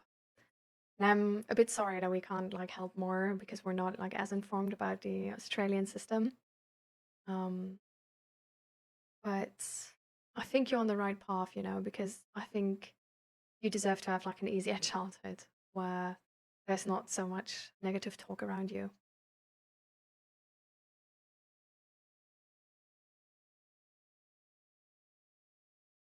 Is owning up to one's action ever a sign of weakness? I got made fun of for that recently. I don't want to rule out there's a case because I don't want to like make sort of like black and white statements. But I can't think of a situation, Jay, where owning up to your actions would be a sign of weakness. Like, my imagination is usually like really, really wild. I can't think of a situation where that's a weakness. Like, okay, actually, I found a situation. Sometimes people over-excuse themselves. Like, some people are always saying sorry for things which are not their fault. So they're owning up not to their own actions, essentially, but they're like sort of overcompensating for owning up to their actions. And then it can like, it's not really a sign of weakness, but it's just a sign that you're like overcompensating, and this is sort of like a survival mechanism, a safety mechanism you probably learned from childhood.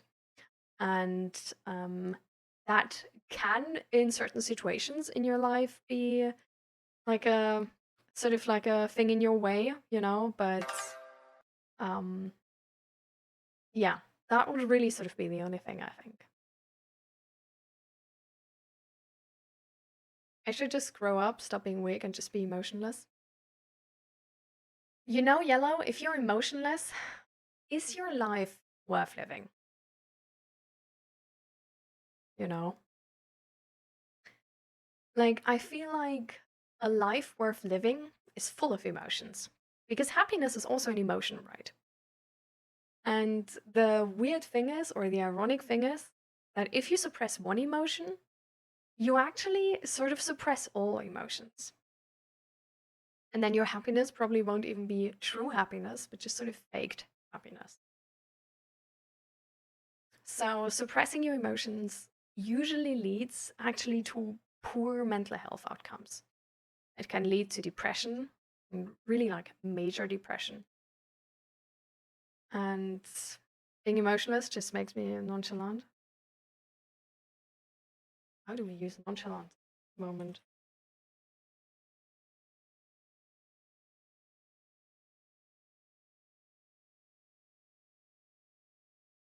Okay, so like stuff doesn't matter.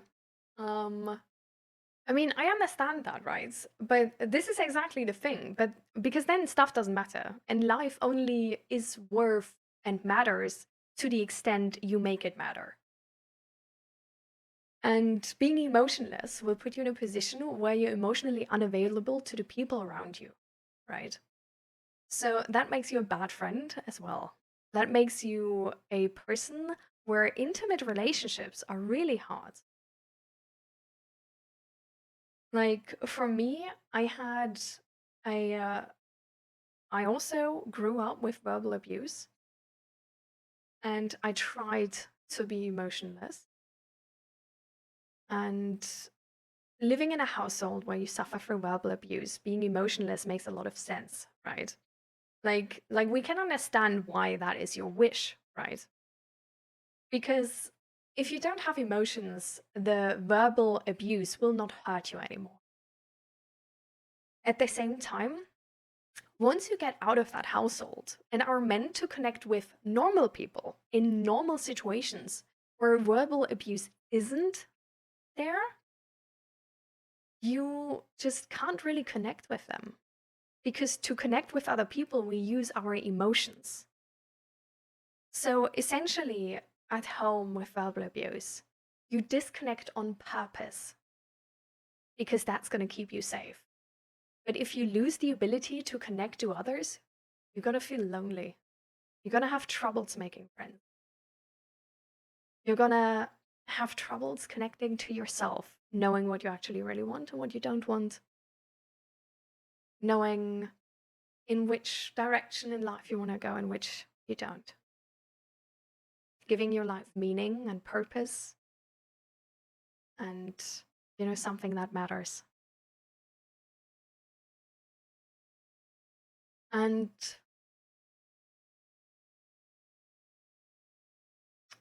as kids, we're supposed to be really connected to our emotions. And it's in a weird way, it's sort of like a superpower of kids. That's why there's so many people who love kids and who would do anything for a child. Because they show emotions so raw. They don't hide them. It's so easy to connect to a kid. Like a kid hurts themselves and they cry. It's really obvious what they feel. And that's why it makes it so easy to connect to them and know how they feel and have empathy towards them. Sometimes, for some people, there's things standing between them and others so huge that they can't connect to the people around them. Those are the people which turn verbally abusive. Because they don't see your pain. They don't care about what's going on. That makes you less sensitive with your words. That makes you less careful with your words and with your actions as well.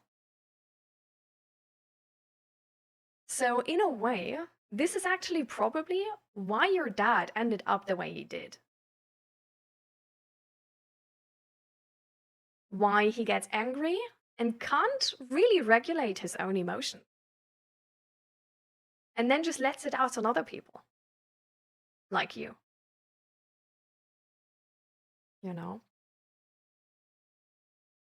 Like in your situation, it's a really, really tough situation. And that's why Indiana John and me are sort of like giving you all of these like links and websites you can seek help from. Because you as a kid, you're not meant to be in that situation. You're learning right now how to handle this life, how to be a human, how to handle your own emotions, how to handle the emotions of other people, how to achieve your goals, how to not to achieve your goals, how to handle mistakes, and all of these things. You're learning so many things about life right now. Or, well, you're supposed to learn so many things about life right now. And this is why being in a position as a kid where your needs aren't met and you don't get this type of guidance, but you are verbally abused, maybe physically abused, or neglected, and all of these things, is so, so hard. Because even an adult would struggle in that situation. But as a child, you don't have the knowledge and life experience and the distance to properly handle this, you know? You are in an impossible situation, and this is not on you. Your parents should do better. If people decide for kids, they should aim to fulfill all of their needs.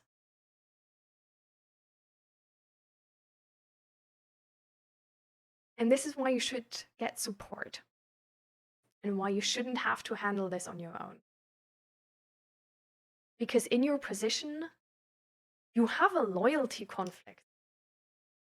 Because you're essentially like, you are like biologically dependent on your parents. Like you grew up, these were the first people, you're dependent on their care. That you're biased to sacrifice whatever necessary to get your needs met and get the care you need as a child is just biology. It's just survival instinct. But if you're dependent on people who abuse that power, that really sucks. And that's going to be really tough. So I hope and wish that you're going to seek support from either of those websites or from the LGBTQ center in your neighborhood. That you're going to just inform yourself what the options are which you have. If an option would be that the government finances your own apartment and that you can just move out. If there's an option that somebody comes home to you and has a tough word with your parents and literally puts them in line. Because you shouldn't go through this. We call this verbal abuse because it is that powerful. It is actual abuse. It's gonna fuck with you. And it's meant to. So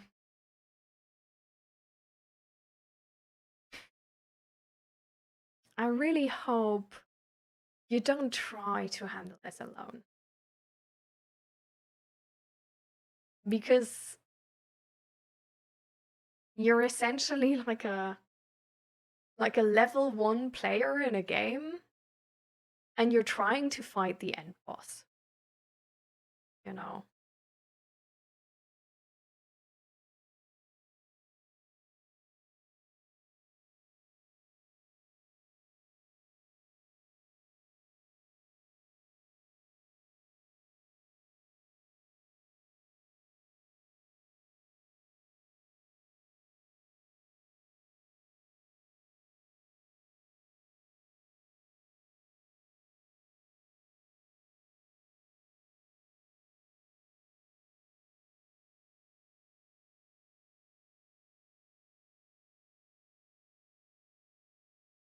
Welcome, Navandro.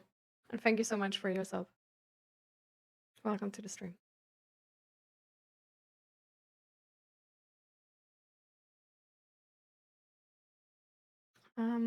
You texted your message again, right? So I'm gonna read through it then.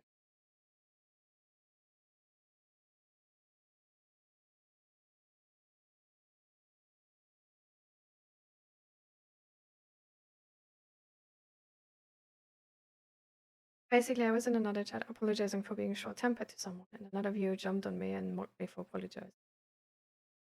And viewers in chat left was in pretty bad taste. Okay, wait. Let me look for the other.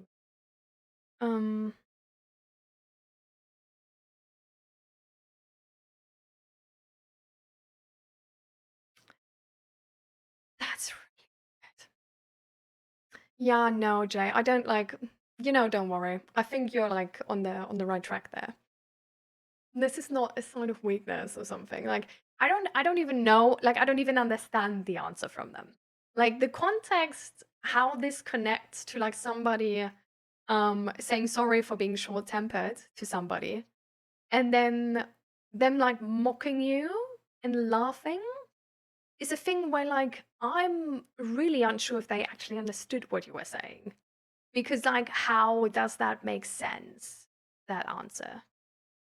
So I think I honestly understand it just as much as you do. I don't. I just don't understand it. So yeah. Are you a therapist? Well, I'm gonna inform you right there. In the Netherlands, therapist is not a protected word. So in technical, I could call myself a therapist. I'm not a psychotherapist because that's probably what you mean. There's also like other words, for example, like counselor, which is also not protected, and like a bunch of things which are just not protected. So no, I didn't study psychology, and even if I did study psychology, I couldn't even call myself a psychotherapist because a psychotherapist actually needs a bachelor, a master in clinical psychology, and then like job experience and like I don't know what the word in English for that is. But yes. No. I'm coming from a point of having gone through a lot of bullshit myself, having been in therapy, and now having stopped therapy actually, and being really into psychology and mental health. So I'm reading a lot of like psychology books or mental health books from like therapists and psychotherapists, and I'm also reading like a course book from like the MIT on like psychology. So I'm trying to be to give you as best informed opinions as possible, but more in the sense of like a mental health coach and as like support to therapy, or if therapy is not available to you.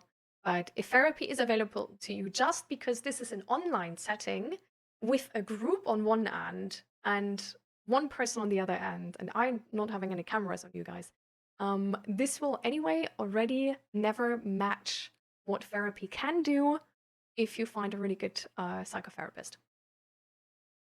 But this is sort of like meant to definitely not be instead of therapy. Like, don't be here instead of hitting up your therapist, okay? Like, this is not how, like, it's not supposed to like be instead or anything. It's supposed to be empower you to seek out therapy if you haven't yet and would benefit from it, or to support you through, for example, like waiting list periods, or support you if therapy is not an option for you because it's in your country financially not available to you. Yeah. So lingered in my most in frustration, rage, and anger that I do not care what I can do to others. I'm trying to work on it, but it hurts me seeing. Yeah.